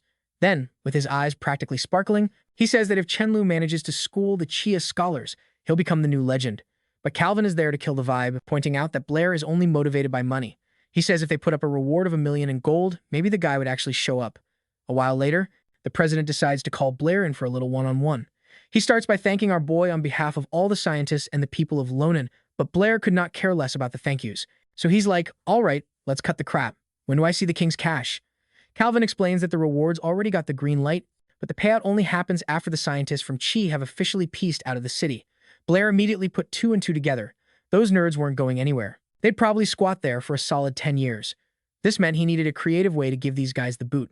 Then the president just casually admits they've already taken the L on this round, but hey, if someone could, completely obliterate the other guy's mathematical society, victory would be in the bag. And our boy? He took that bait hook, line, and sinker. He signed up for a mission of psychological warfare, shatter the scientists' confidence until they question their own genius. The president, absolutely ecstatic, was like, wait, did I hear you right? Blair just shrugs, piece of cake. But it's going to cost you a little something extra. Calvin's eyes lit up with a glimmer of hope. He asked what kind of price tag he was looking at for the job. Blair cut right to it. He just wanted them to sweeten the pot on the king's reward money. The president's jaw just about unhinged. He thought he was hearing things, but then he says, for the honor of the city, for the pride of the entire nation, he's willing to tack on another 2,000 gold to the prize. Blair digs the new offer, they shake on it, and the deal is sealed. And with that, Calvin gets lost in a flashback, remembering the good old days before the science bros showed up. He mused that this whole Chenlu problem wasn't just math anymore, it was dipping into philosophy, time, and space. When this bombshell dropped, it wouldn't just be the scientists from GI.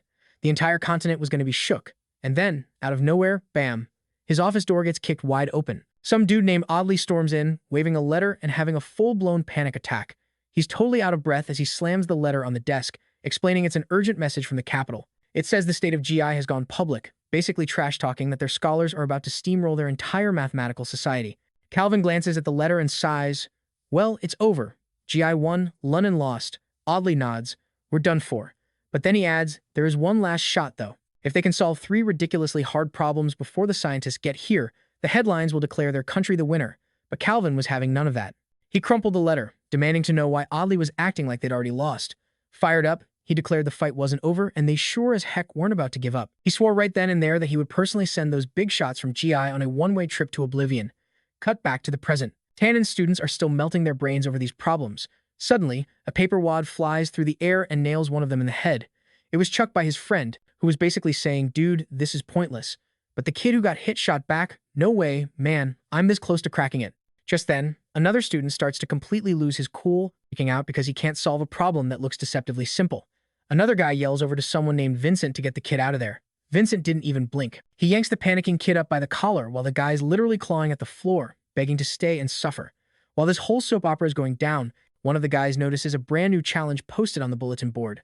They all crowd around to read it, and it's a word problem about a tortoise just chilling on a road with Achilles trying to chase it down. The question was simple. How long would it take Achilles to catch the little guy?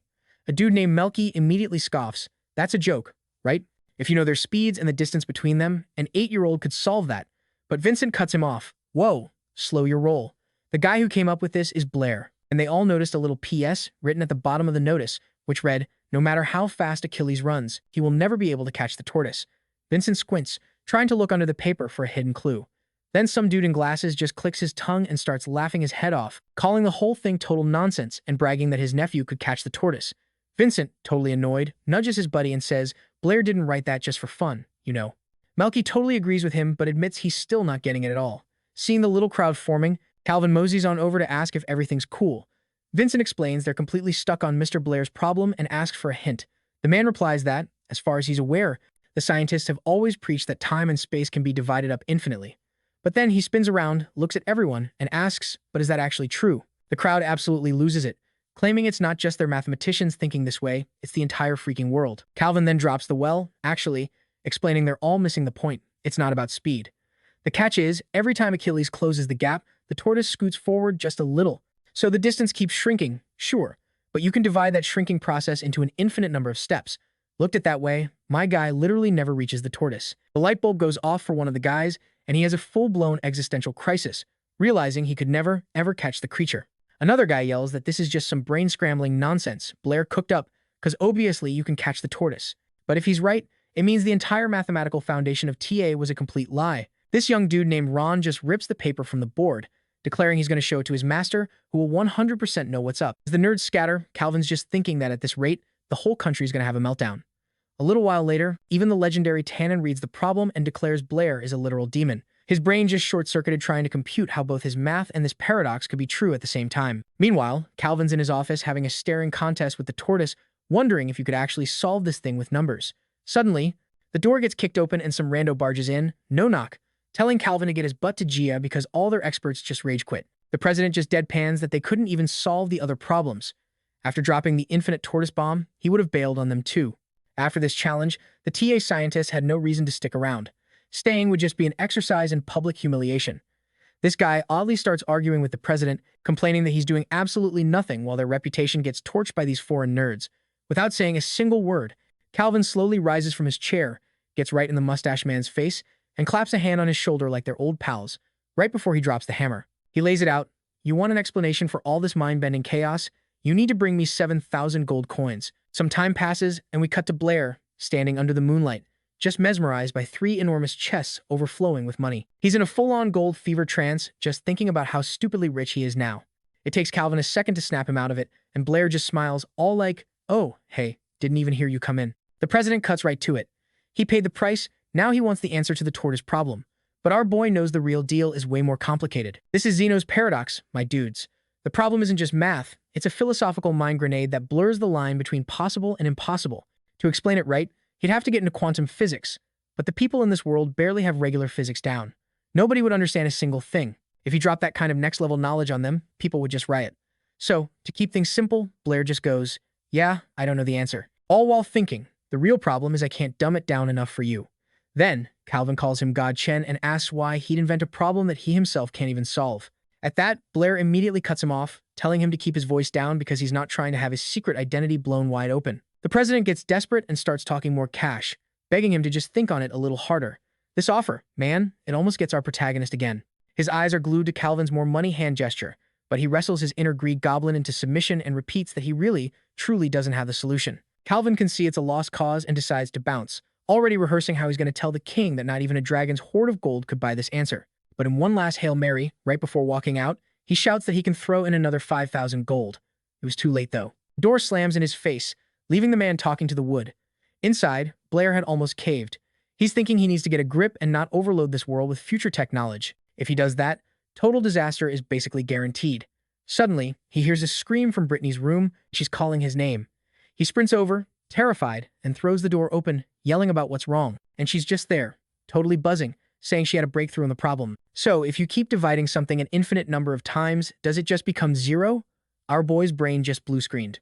He's thinking, ever since I dropped this little logic bomb, this whole situation has gone completely off the rails.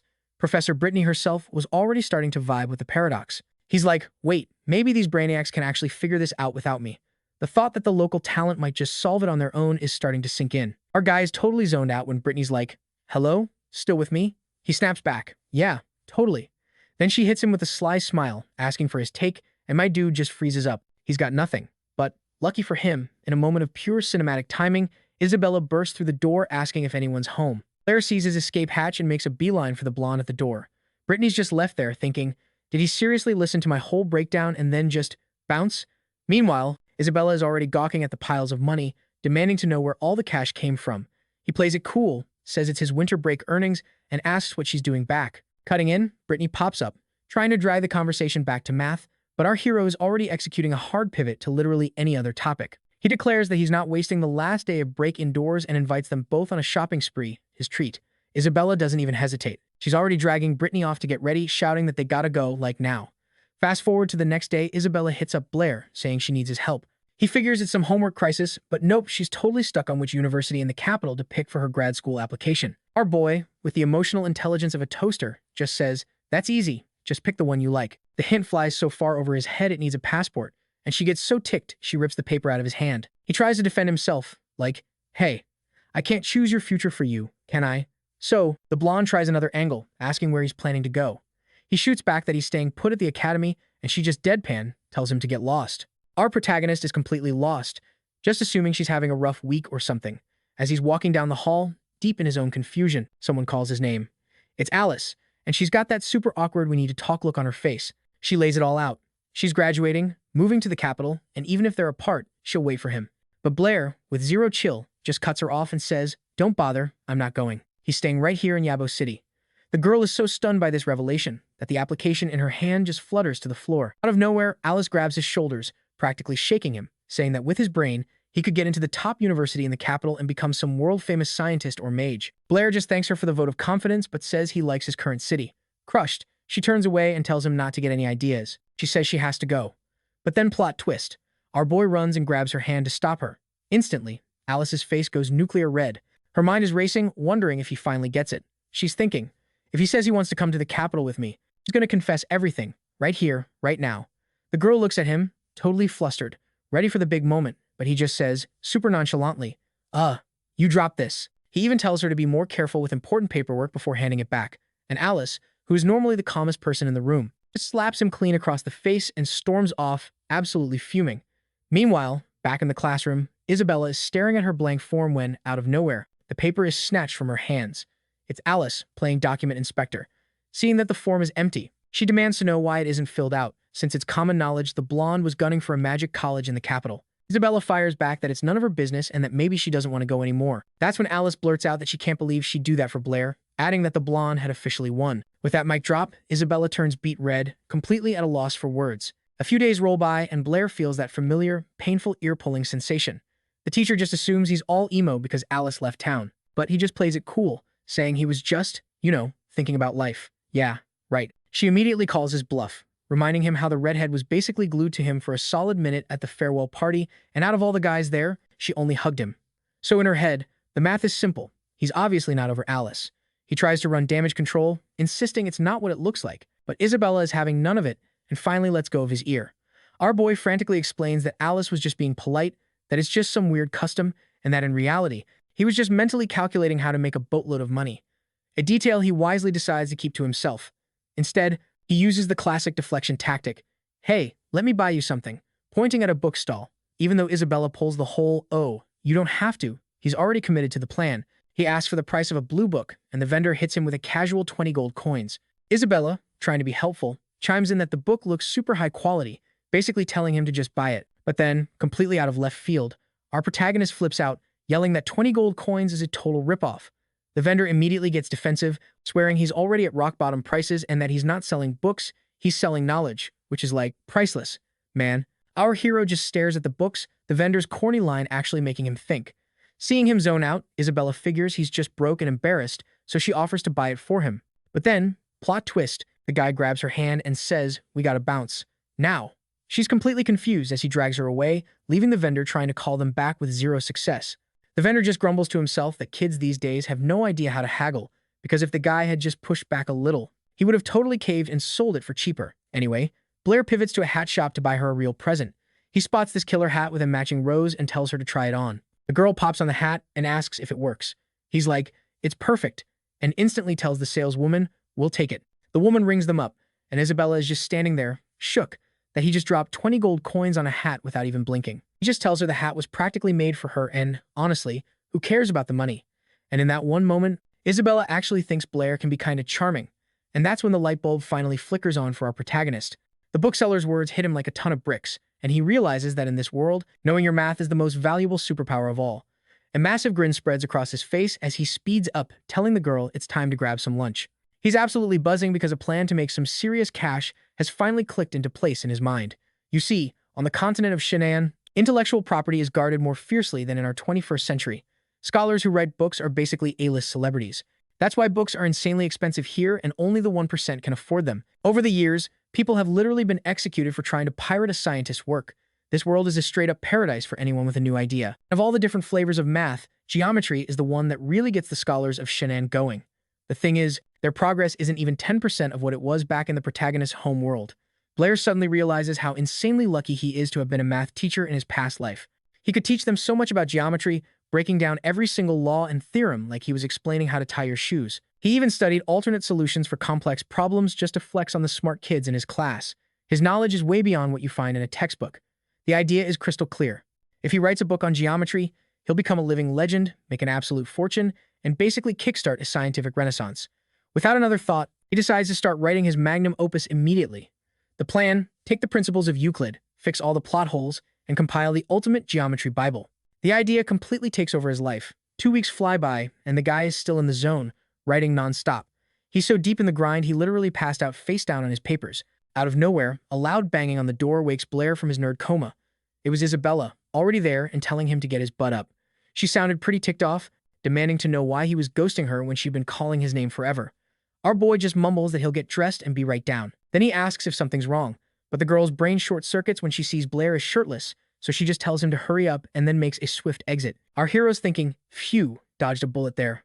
If he hadn't moved like lightning, Isabella would have busted in and seen his secret masterpiece. After 2 solid weeks of grinding, his magnum opus, a little book called Geometry, was complete. The thing is, Blair's got a rep for being the guy who just loves to shatter people's entire belief systems. Meanwhile, Chenlu is practically worshipped as a god. So our boy cooks up a genius plan.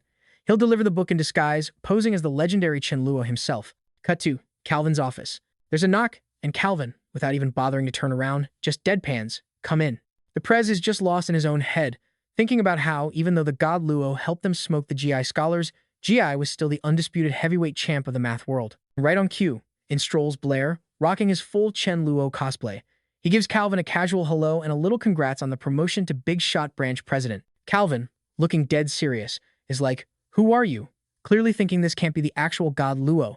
But Blair doesn't drag it out, he whips off the mask for the big reveal. Calvin's just like, "Dude, what's with the costume? I thought we were past all the secret agent stuff." Our boy explains he's here to make a very important request, but on behalf of Chenlu. The president's mind instantly jumps to new theory, but then Blair slams a monster stack of paper on the desk and tells Calvin, "You're warm. I actually brought a book." Without skipping a beat, Calvin is already asking to see it. Blair's like, "Sure," and tries to add that they have other stuff to talk about. But the president is already deaf to the world. He dives headfirst into the book and immediately realizes it answers basically every single burning question in the entire field of mathematics. On top of that, it was packed with theories so next level, the dude had never even conceived of them. He's completely sucked in, and our boy just casually leans over like, "So, you like it?" And then, out of absolutely nowhere, the president drops to his knees in front of Blair, hand over his heart. He proclaims that God Luo is, and always will be, his god. The dude is basically prostrating himself, calling the book a divine gift to all of science. He's yelling that it's the absolute peak of math research, and that because of it, London is about to become the new global capital of mathematics. He says this book is legendary, a guaranteed history maker that every scientist will need. Heck, the whole world will want a copy. And that's when Blair decides it's time to talk business. He says he's here to get the association to publish it as geometry and then pops the big question. So, what's the payout? Calvin's like, this thing is priceless. Minimum, we're talking 10,000 gold coins, but it could easily go for as high as 100,000.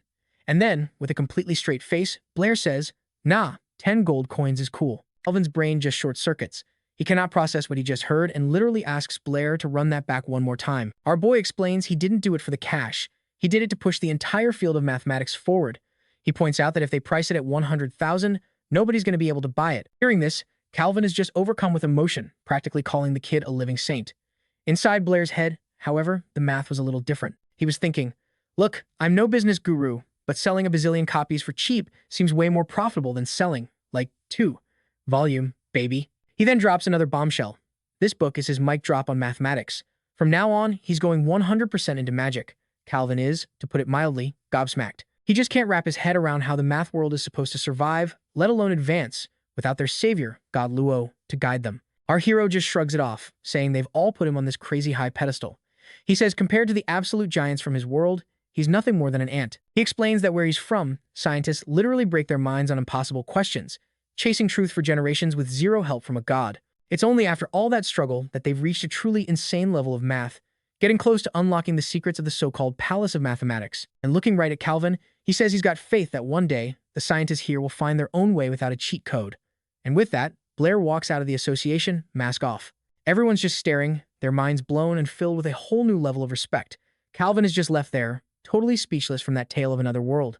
One of the guys even whispers that maybe, just maybe, the kid's story about coming from a more advanced place is true. Meanwhile, across town at the royal palace, the queen's squad is trying to scry on Blair with a magic orb. But right as one of the servants is admitting they totally bombed the mission, the orb just detonates, launching the maids across the room as they dive for cover, absolutely terrified, begging for their lives and literally asking for punishment because they couldn't track down the guy. But the queen, looking completely unbothered on her throne,